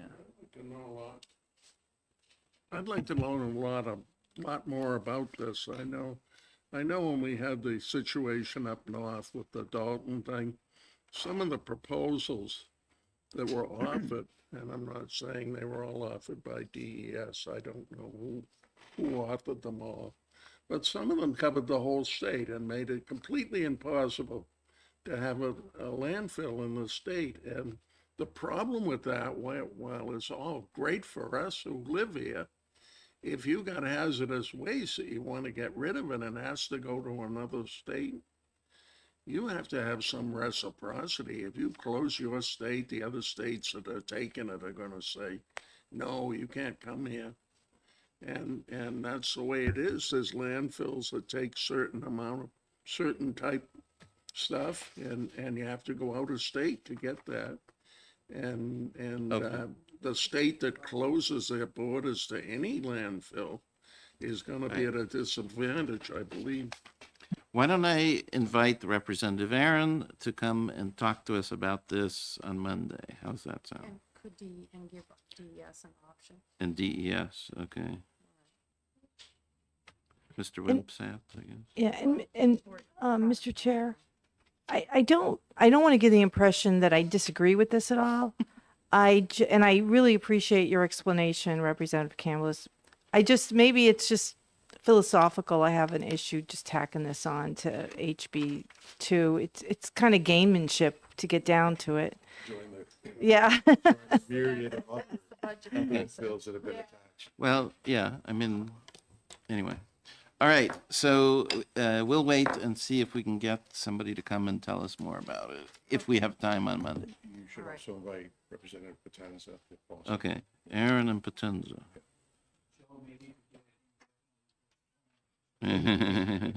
That's 90 Okay. million down the drain. No, that's all right. So what's next? We have more House Bill 1 things, right? Mr. Chair, Yes, for Jack? DOIT, I'm going to ask that we skip that for now. I just need to clarify a couple things on their agency requests. Okay, good. So we did judiciary, BTLA. Okay, so one of our repeals is, so there's a number of these small agencies that just seemed way too expensive in terms of how many cases they processed and what they cost per case. And so we're proposing, or I'm proposing, to repeal them. And the first one is the BTLA. And what's funny about this particular one is when I talked to the drafter, he said to me, if you look through the statutes, the BTLA is in 90 different sections of law, and therefore to remove it is difficult and requires policy decisions and all that stuff. And I said, okay, come when there's a policy decision, come ask me, and I'll make a decision. And he said, fine. And so he went off and did the exercise. And here we have this amendment, and they never contacted me for any difficult decision. So I assume there's no problem. So this is more of a generic amendment if you look at the first paragraph. And they will have to do more work on it if it ends up going to the Senate and then through the Senate as well. I see. Okay. Yeah, and like you said, there's 90 plus sections. It looks like a very thin. It's near the front here.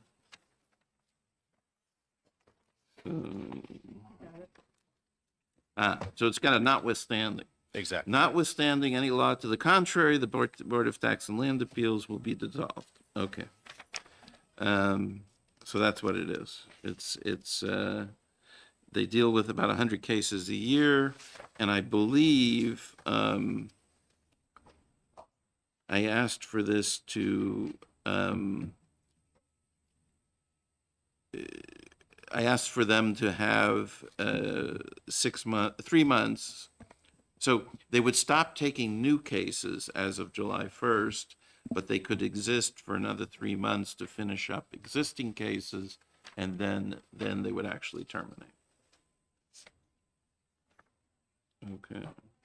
And then there's a related House Bill, one amendment on the previous page, it looks like, which would save us.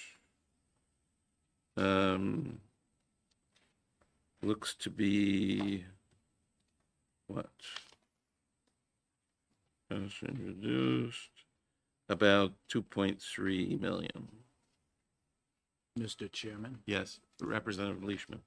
thanks.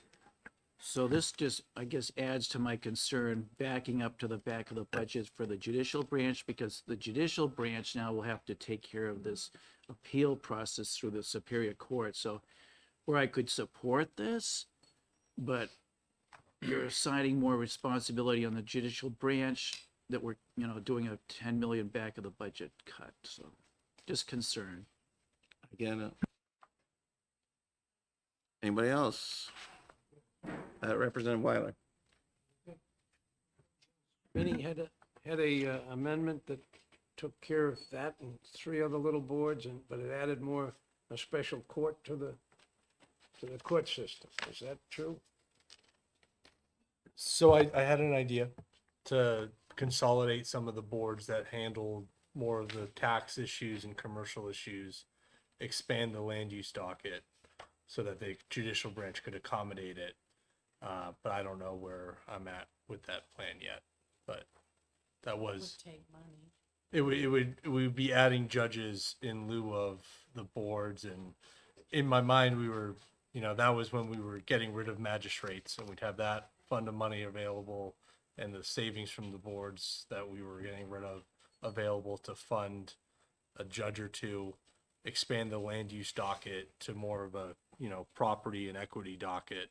And then commercial cases could just be run through, commercial and tax cases could be run through that docket of 3 of them. And that would free up other parts of the Superior Court, but I'm not sure with the magistrates being up in the air as to Yeah, I what we can wondered do what with the them. status of that So They had the discussion filing was. fees to pay for the extra court. Was that, were we talking to the judicial branch about what we were gonna do with the magistrates, or? Right, but weren't we gonna figure out? I don't have it with me in the packet. I plan on it next week, but I do have language from the judicial branch on how to give the duties back to the magistrates until their terms are up, which is what was requested from this Yeah. division. And I heard from somebody that perhaps the fact that they have terms is somehow in dispute, right? That it's not, the legislature didn't create those terms. The judiciary on their own created those terms. And therefore, they may not be valid in the same way as when we give a job to an unclassified employee. Anyways, but be that as it may, it's still, the Board of Tax and Land Appeals is quite expensive. This would save us close to 2.4 million a year for the biennium. We have a goal, and we are not flush. So I would like to pass this amendment if possible. Let's, I guess I will move it. I'll move amendment 1240, no, sorry. Yeah, 1198, together with the associated House Bill 1 change. Okay. Any more discussion? No? Yes, Representative Rowe. Yeah, I just want to echo Representative Leishman's concern about the burden, both financial and docket burdens on the court system. So I'm going to be voting against this. Okay. All those in favor? Okay, 5, 6, and opposed, 3. Okay, thank you. Well, I'm gonna, no, I know, I have some question, but I'm gonna support Representative, the chair on this All one. right, thank you. Okay, 6-3. All right, next, what do we got? What's next on this list here? Human Rights Commission, same thing. So this one, it's more, so it wasn't that the BTLA was doing poor work, right? It was just they're very expensive. In this case, we had one of the worst performance audits most people have read, and so there needs to be something changed there. They were just not particularly competent at this job. And so what this amendment does is it sunsets the Human Rights Commission, and it moves their cases. It allows anybody with an outstanding case to go straight into court with no extra filing fee and no what is it, statute of limitations. Okay. Into Superior Court, yeah. Again, Mr. Chairman, the same comments. Yeah, more cases. More cases for the Superior and Supreme Court going forward. Yeah. And I like Representative Sweeney's idea of a judge or two. adding a judge, Yeah. yeah. Well, we can see what kind of numbers we got at the end of the day, right? Yeah. Are we making some amendment for the extra judge or not? We have handouts. I think we ran this by you. It's a pretty hefty change. So before OLS was even going to take a stab at drafting it, we needed to make sure that it was going to be approved by the division. So I had that for Monday. I had more of the. To just talk Step about it listed. or just to? He has a pretty in-depth handout that sort of lays it out. We'd need to talk about some of the figures in there because I think we need to adjust some of those. And then we could always change decisions to remember we're not done. We're a subcommittee. So if we needed to add something back that fell better into that provision, we could also do that. But we will have the document on Monday to discuss Okay. and So, work through. I mean, the problem is, by the end of by this weekend, we'll have a better idea of where we stand compared to our goals, our financial goals, right? So, and if we're ahead of the game or behind the game, then we'll know, and we can start talking about some of the additions, and in particular, a very strong request has come from the Group 2 members, for example, right? So there's all that to deal with next week as well. So all these things go against each other. Representative Weiler. Do we have any idea, these 2 or 3 things we're eliminating, how many cases are likely to be brought? So I believe the number that the BTLA deals with was on the order of 100 a year. Not and very a large number of them settle. So the number that actually gets decisions is, I believe, much lower. That's just what I have in the back of my mind. I could be wrong about that. 33, they actually make decisions. Human Rights Commission, how many? 15 grand. Yeah, Yeah, Human Rights and what Commission, what- how many Human Rights Commission things? I think it might have. Well, they have a big backlog, so that one, just because They don't do anything. they don't operate very quickly, and they have a very large staff. And even though we've increased their staff considerably last time, apparently the backlog hasn't improved much. So, anyways, so but we'll do one thing at a time. So this is the BTLA, right? Or did we decide? No, we did the BTLA. We're on We did Human the Rights BTLA. Commission. Fine, okay. So the Human Rights Commission. Yeah, so how much money is, where are they in the book? You have it's right in your packet, Representative McGuire. Go one page forward. Nope, the other way. One page Or backwards. backwards, depending on. 1.7 a year, 1.8 a year. Yeah, so this is a 3.5 million for the biennium. Mr. Chair. Yes, Representative Griffin, Can I say something about the Human Rights Commission? go for it. Yeah, I have no problem with getting rid of it, but it's something that's gonna be politicized. And we know that most of the cases are labor cases that involve industrial cases where the people are arguing age or some of the discrimination, but most of them are labor cases. And at one point, you had the idea of putting it in with labor and just really reducing the number of things. And given the governor's comments on HB2, which I think you're aware of, I think that putting them in with labor is a good idea, a real good idea. Okay.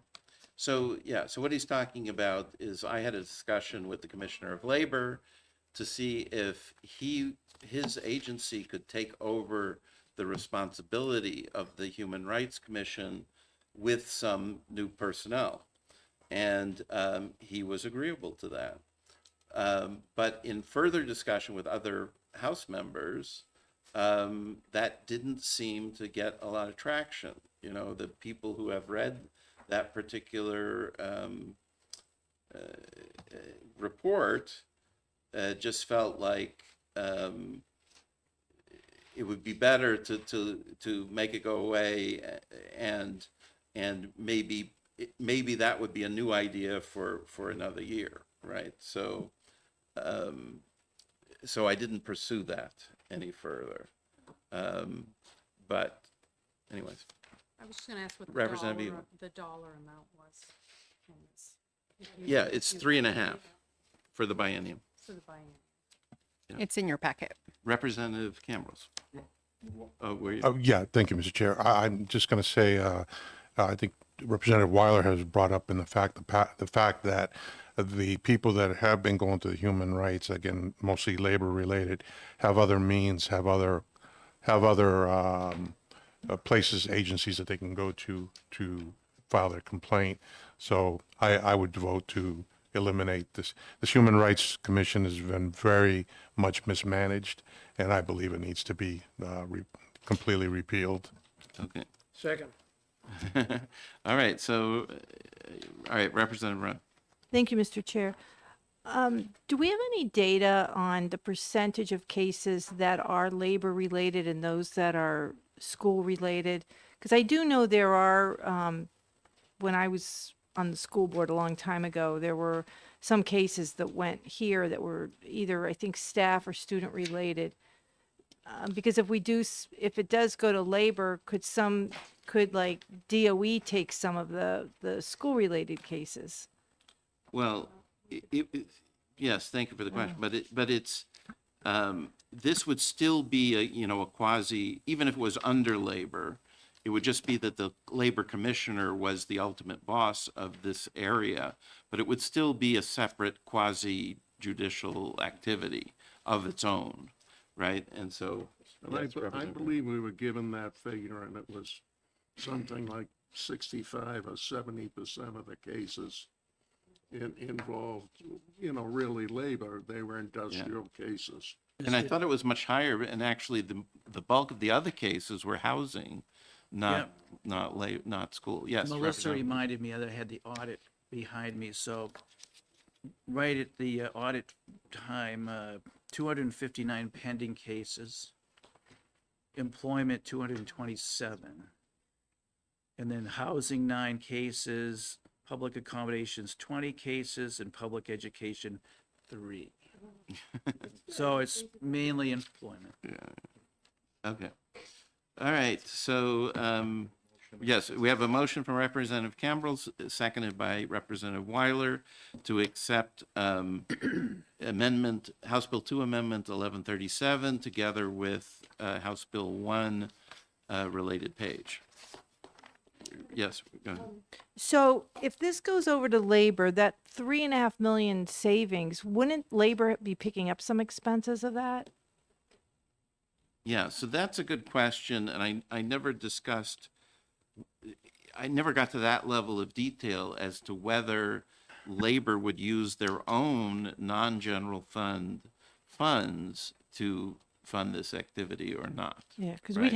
they're going to have to assume some extra costs. I can't Yes. believe that it's just getting totally Yeah. absorbed. But to be fair, ultimately, labor creates funds for the general fund, right? So ultimately, even if they used their non-general fund internal funds, that would mean they would send that much less to the general fund. It's effectively a general fund cost. Okay. All right. Anyone? Can we vote on this? Yes. Okay. All right. All those in favor? Let's see. I got looks like 6, and opposed 3. Very good. All right. Thank you. All right. Next we have. Okay. How late are we going? Well, I want to get to the end of this page. Midnight. I mean, this is only a half a page here. So it's like, all right, we've decided to skip paid family leave at the moment. Now we're going to the Department of Justice. So the Department of Justice has their budget over the past 6 years has doubled. Or more than doubled. So it's a very expensive department, and yet, going through the budget, I found it very difficult to find, to decide which lawyer to lay off, kind of thing, right?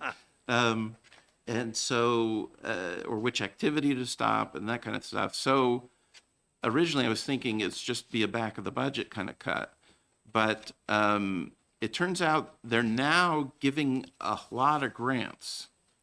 And so this change, and where is it now? Here. And they may still have to have a back of the budget cut for personnel. But, keep going here. Yeah. But this change would basically remove all of these grants. They're giving grants out. So, in general, I think that the Department of Justice should be about prosecuting crimes, defending the state, being our attorneys, but not acting in, as a program grant funding kind of thing. And so that's what this is. This is all this grant money in this department. Yes, Representative Mons. Who receives these grants?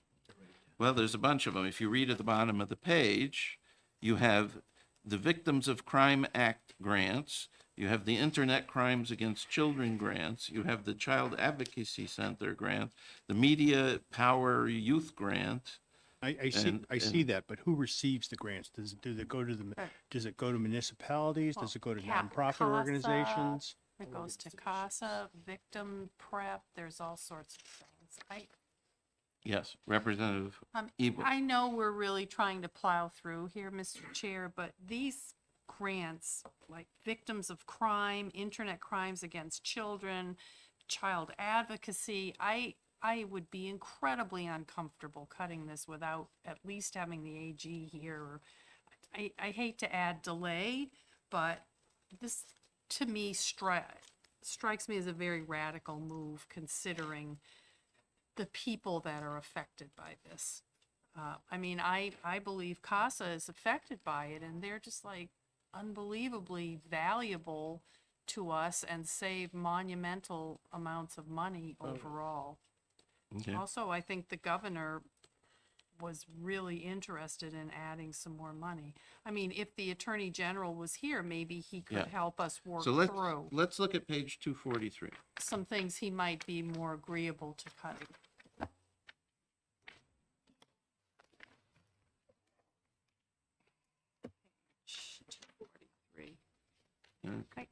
I just want to say I appreciate your efforts because I know you're really trying to close the holes here. Yeah. So, where are we here? Okay. So, if you will look on class line 73, toward the bottom of page 243, okay?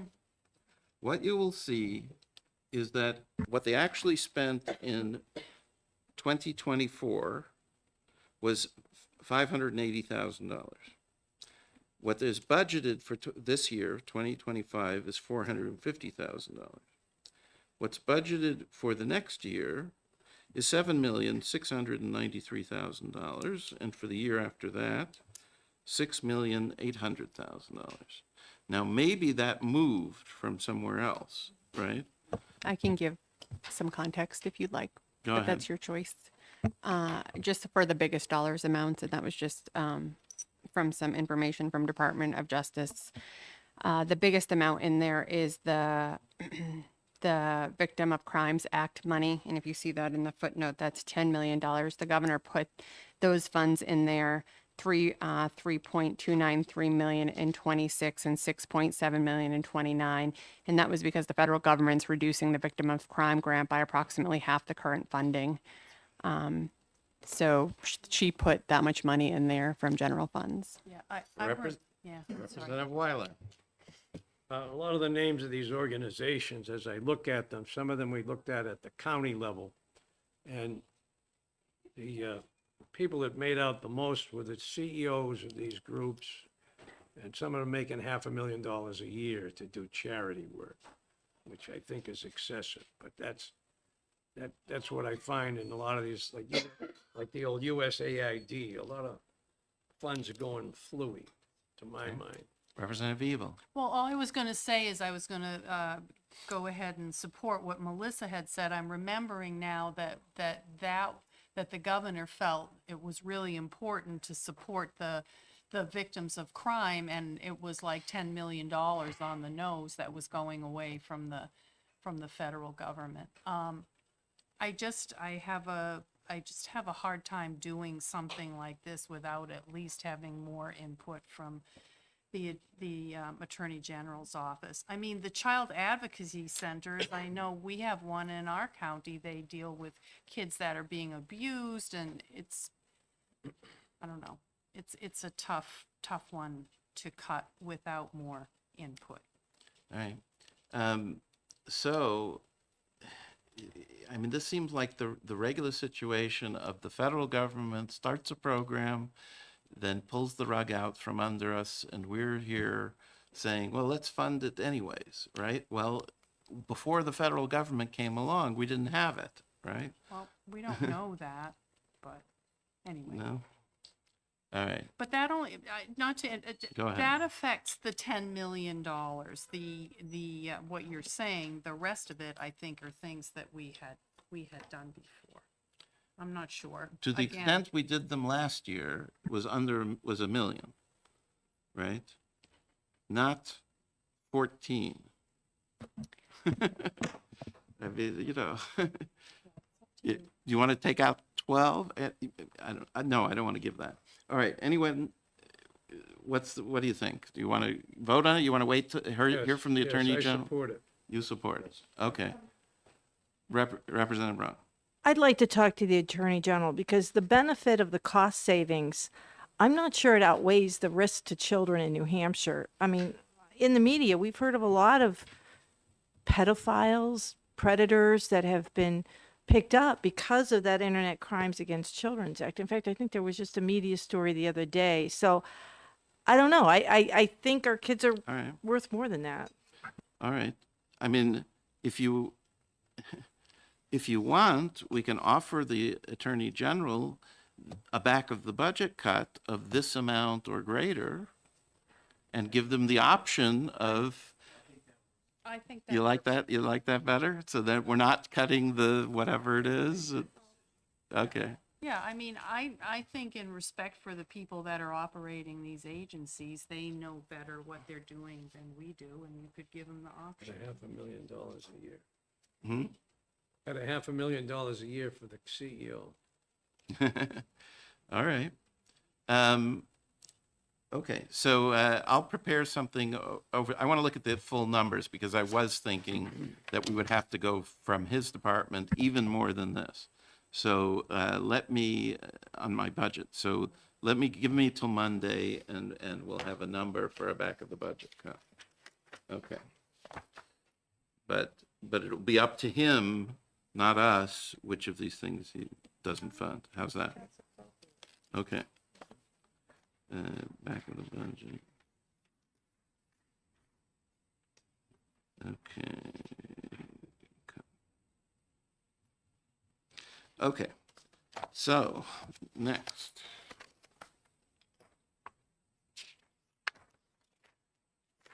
There's a similar one on the next page. For some reason, it's on a different accounting unit. So, it's something that the governor was already defunding.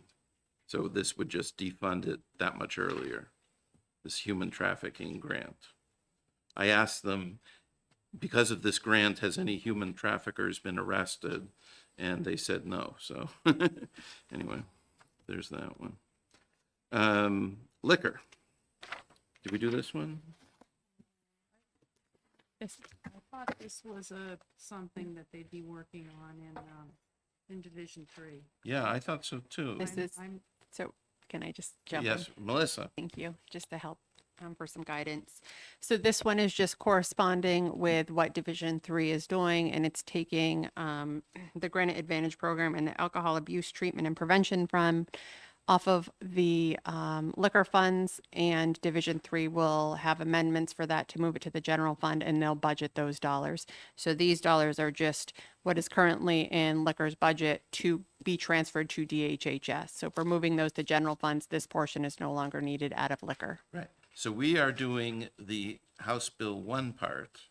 They're doing the House Bill 2 part, I think is, yes. Okay. Representative Rudd. I have a note that at least for fiscal year 2025, the 22.9 million was based on NHHS need to make federal match. So does the federal match go?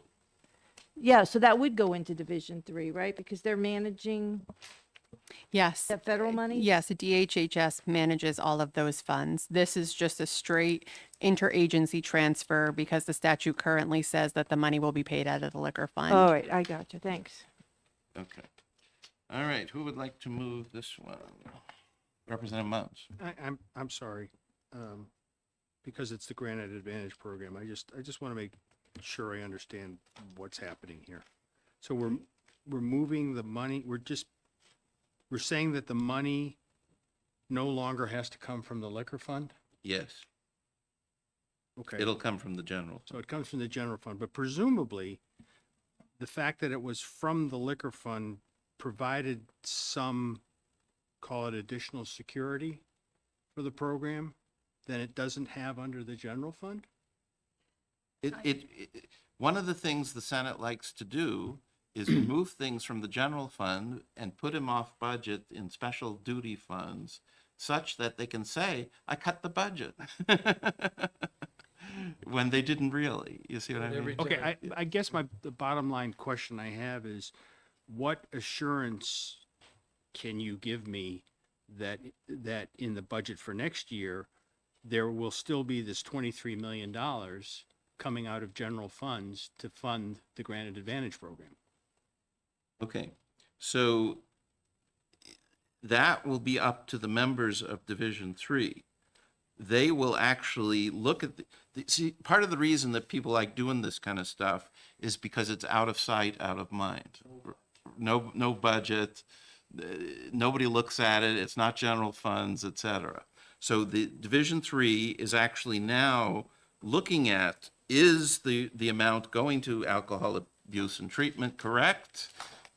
Should it be more, should it be less, whatever, same thing, is it effective?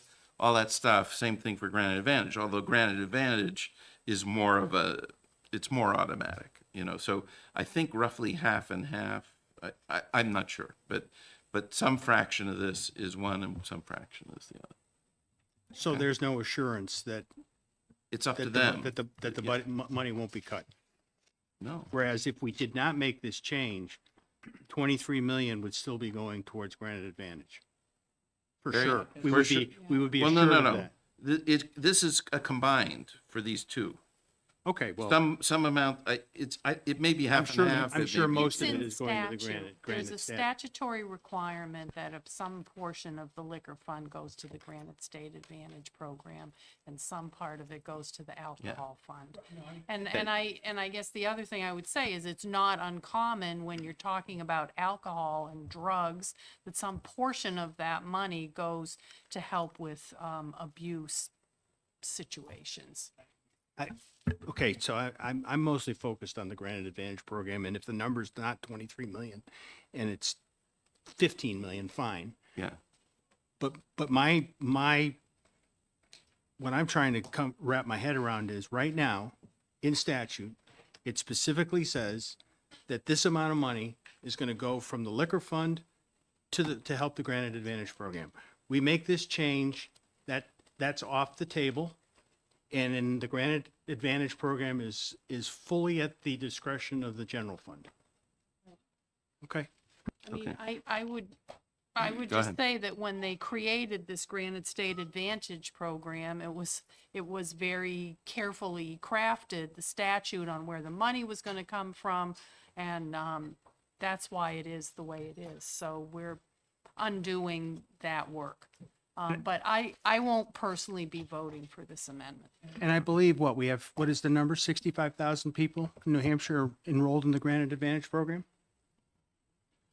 So we're putting those 65,000 people at additional risk by making this change.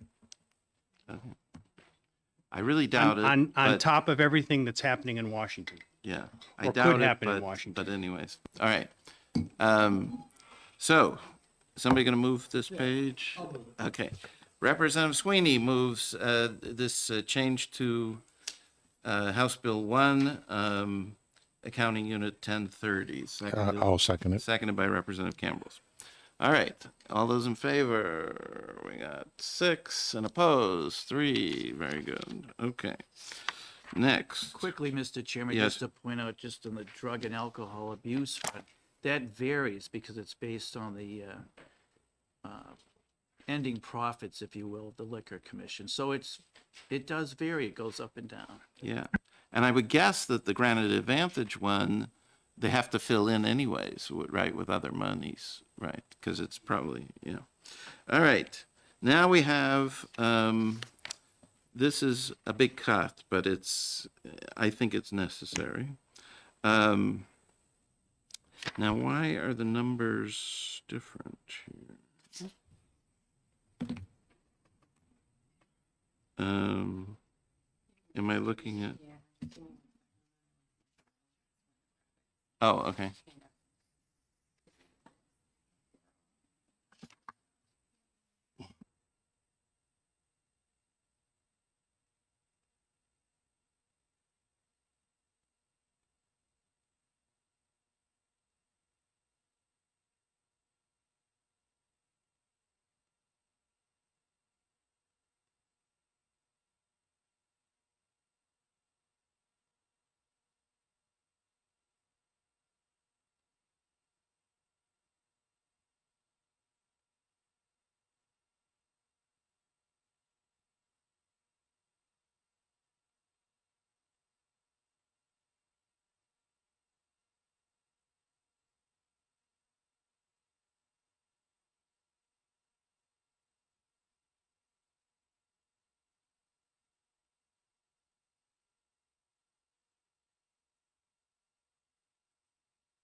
Oh, I don't need.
Okay, so this is corrections.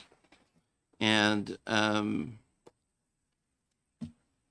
we had some sort of raw figures from corrections, in that 10 years ago they had 150 fewer actual employees, active employees. So the number of positions you see here is this 979, but many of those are unfilled and so on. But the figures we had from 10 years ago is that they had 150 fewer people, and they had 700 more inmates. So currently there's roughly 2,000 inmates. They had like 2,700 inmates 10 years ago. So, and we looked into the more details of the numbers, and the growth in employees was not in the corrections officer area, but it was all the ancillary areas, right? And in general, you would think that they could get by with fewer, if you have fewer inmates, 35% fewer, that you should be able to have fewer employees. But what this cut that's in front of you is to just get the total number of actual employees back to where it was when they had 2,700 prisoners, inmates, right? Of course, they also have parole and that stuff. But so it's essentially the same number of people that took care of many, many more inmates than they do now. So that's what this is. So it's roughly a 10% cut in this total, right? Because this total is about 170 million a year. This is 17 plus or minus per year, but it is laying off a large number of actual people who work there, these particular 150 positions. And I went through the sets of positions and made choices. So the second page, the second packet, this is overtime. Remember, we talked about in their area, they have very few. They essentially didn't budget any overtime, when in actuality they're working a large amount of overtime. And so among the corrections officer positions, they just have a lot of unfunded positions, and then they transfer this money into overtime. So this is removing 41 of these, there's roughly 80 of these funded but unfilled officer positions. I think it's very unlikely that they'll be able to hire 80 people over the biennium, right, to fill those positions. Plus, there's going to be retirements, obviously. And so I'm converting half of the funded but unfilled positions to overtime. Okay, so that we'll actually have some budgeted overtime. And I just did it per accounting unit, right? So 21 positions in the in Concord accounting unit becomes a $2 million, $1.9 million overtime budget per year, et cetera, down the list. Okay, and that's my proposal. Yes, Representative Leishman. So I probably have somewhat of a disadvantage with corrections because we often see them coming to fiscal looking for more help and transfer just to keep up with their labor issues. So I'm very concerned that looking at this just as a first pass, it looks like it would decimate the corrections folks. And out of the 150 people you have here, how many of those positions would in fact be layoffs versus that are funded and not filled? This is all layoffs. All 150, Yes. plus the 41 The 41 are unfilled, unfilled. right? That's just numbers. But this is real layoffs. Now, I actually gave a list of unfilled positions, unfunded, unfilled positions to also delete. And I assume that's happening. I don't know, but I don't see it here. Yes, we have a whole amendment for HB 1 to be put together. I have a Word document of it, but we wanted to make sure it went through before we tasked OLL with doing it. So just in general, throughout the state budget, there are 2/3 of all positions are unfilled. Okay, there's 20,000 positions, over 20,000 positions, and there's only about 14,000 actual employees. So just something I'd like to clean up is removing unfilled positions. Now, in some cases, like here, we're leaving 40 funded but unfilled positions because they can maybe hire for those positions, or worst comes to worst, use them for even more overtime than this. But it seems to me justified to ask them to make do with fewer, considering they did it many years ago with many fewer employees. It's just that. And you can see here that some of these employees are very expensive, right? I mean, I don't know, let's pick your favorite one, laundry. There are 2 employees that are costing us $150,000, you know? Do we know what those 2 employees do, however, at laundry? Are they washing clothes? Are they maintaining the equipment? They're probably supervising inmates who wash clothes. I mean, that's what I would guess. But I did have, not on this page, but I had in what I gave to the LBA actual job titles for all of this. And if you were interested, I guess I could send that to you as well. But I guess my concern is we've had the National Guard in there because of work, issues, not only with corrections officers, but other staffing issues.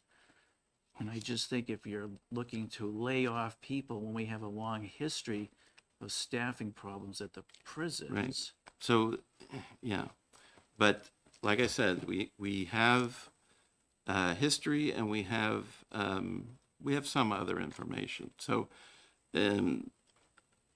I realize it's difficult, but I think it's necessary. And I guess again, one further thing. it's a 10% cut, but it's a 10% cut in our biggest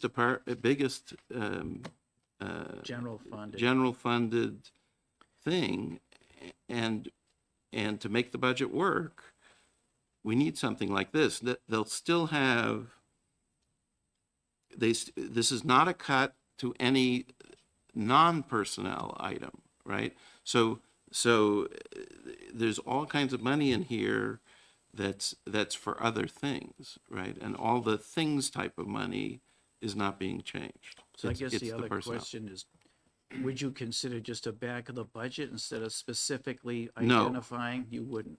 The answer is no. These are deliberate cuts in a way that targets areas that seem to be overstaffed, right? So again, the non-correctional officer areas, all right? But They- when you they- say seem to be overstaffed, I mean, where are you getting the seem? Again, from the history, okay? We have history of what's going on. Yes, Representative Wiley?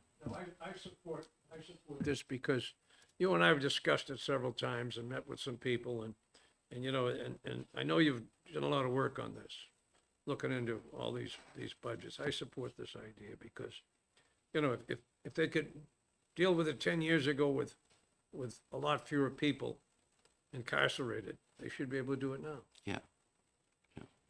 Representative Munns and then Representative Eaton. Have you reviewed this proposal with the Department of Corrections? No, Do you plan to before we vote on it? no. Okay. Representative Evil. I was going to ask a similar question. There is somebody here from the Department of Corrections. Seems like they ought to be able to say something. I mean, I can't believe that some of the increase in employees wasn't done to respond to certain challenges that were at the prison. They may have very well been inadequately staffed before, which is why they have more people. I have personal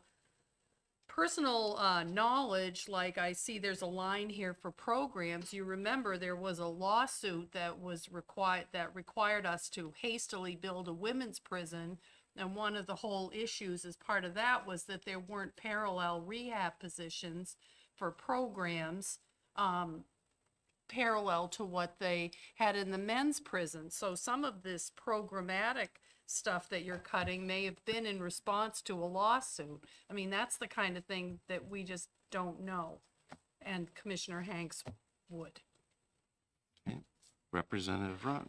Yeah, Mr. Chair, I just find it very irresponsible to come through with all of these cuts and layoffs when we haven't even had the commissioner here to discuss them or what the impact is. I echo what Representative Ebel said. We don't know what it looked like 10 years ago. It could have been very understaffed.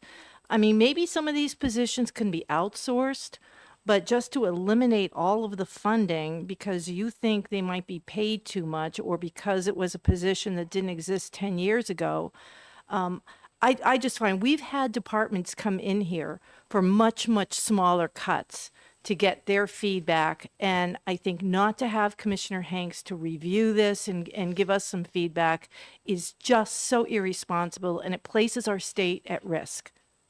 Thank you. Other points? Anyone else? No? All right, so I'm going to move both of these changes, the positions abolished and the overtime changes. And I guess we do have a request from Commissioner Hanks dated yesterday, just moving money around, right? So this is some detailed, taking some money from prescription drugs and putting it into benefits, a temp appointment, and additional fringe benefits. This is a no-cost change, so I think we can approve this one too. Yeah, so this will be part of it as well. Okay.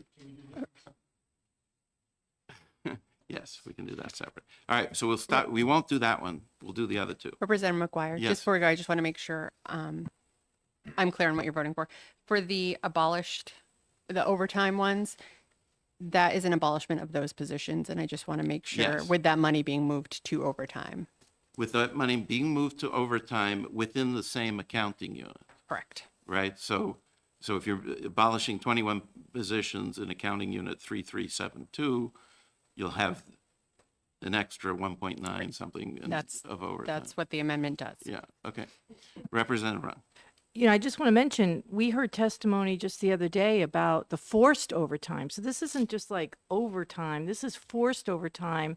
We heard about the impact on marriages and families, and that the corrections officers are at their breaking point. So I think Right. just loading them with more overtime isn't a solution. And I think it's just really disrespectful to Commissioner Hanks not to have her here. So there is no layoffs of corrections officers here, with one exception, perhaps, of investigators. Okay? So there are investigators here that I believe in some cases can become regular corrections officers. Okay? But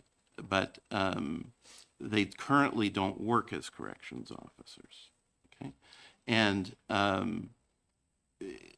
all of the changes to the correction of these five, the five you see on the overtime page, these are all funded but unfilled positions, right? So these positions, those 41 jobs, nobody's working them.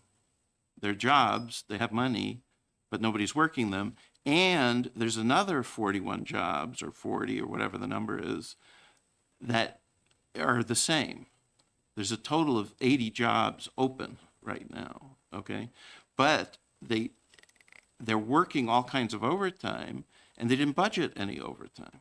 So, and they've been trying to hire these jobs for forever and not getting, right? So all this is doing is saying, let's budget for the overtime an actual amount. Yes, Representative Musk. I want to come back to some earlier comments from Representative Rung. This is probably the most significant cut that we're making to any department. And I understand that time is of the essence, and we want to try to, pin our numbers down as quickly as we can. But again, I, as Representative Rung said, out of respect to the commissioner, I think we owe it to her to give her an opportunity to come in and, at the very minimum, explain to us, and quite frankly, to the people of New Hampshire, what the impact of these cuts will be. And then we can make a decision. And we are going to be meeting every day next week. There is no reason why we can't schedule her to come in next week and still be able to vote on this in a timely manner. It's too important a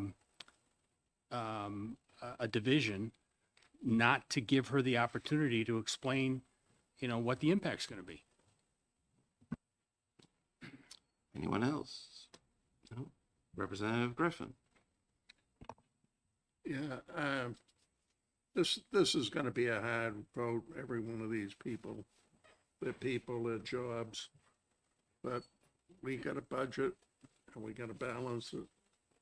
Maybe by the time the Senate gets to it, there'll be a little more money and we can put some of it back in, or they can put some of it back in. But right now, we got a job to do, and as distasteful as it is, I'm gonna be voting for this amendment. Thank you. Okay, Representative Rock. Is it possible, Mr. Chair, I know Representative Sweeney moved to indefinitely postpone a bill yesterday that would bring in $90 million of revenue. Is it possible that maybe a portion of that could be brought in, so at least we can, bring in some revenue to help us meet our goal? In this budget, I can tell you for sure, there's going to be revenue enhancing things besides all the fees kind of things, right? Mm-hmm. So the governor's position on VLT gambling, mm-hmm. right? There's certainly going to be something like that in this budget. So there are some, it's a balance, right? There's going to be some of each. Okay, because I was specifically thinking the tax on vaping and e-cigarettes, you know, even just a portion of that, if we could bring that in. And there's benefits too, because we would hope that young people, teenagers that use vaping, and it is very prevalent, maybe it might decrease the use of that, making it more expensive for them to buy those products. Okay. We vote before I go. Yes, Ken has to go, so. You moved one first, which one? We're going to vote on both the abolishment of positions. We are not voting on this page, okay? We are voting on these two packets, okay? I will second the motion. Thank you. All right, are we ready? Okay. All those in favor? Okay, looks like 5, and opposed 4. Very good.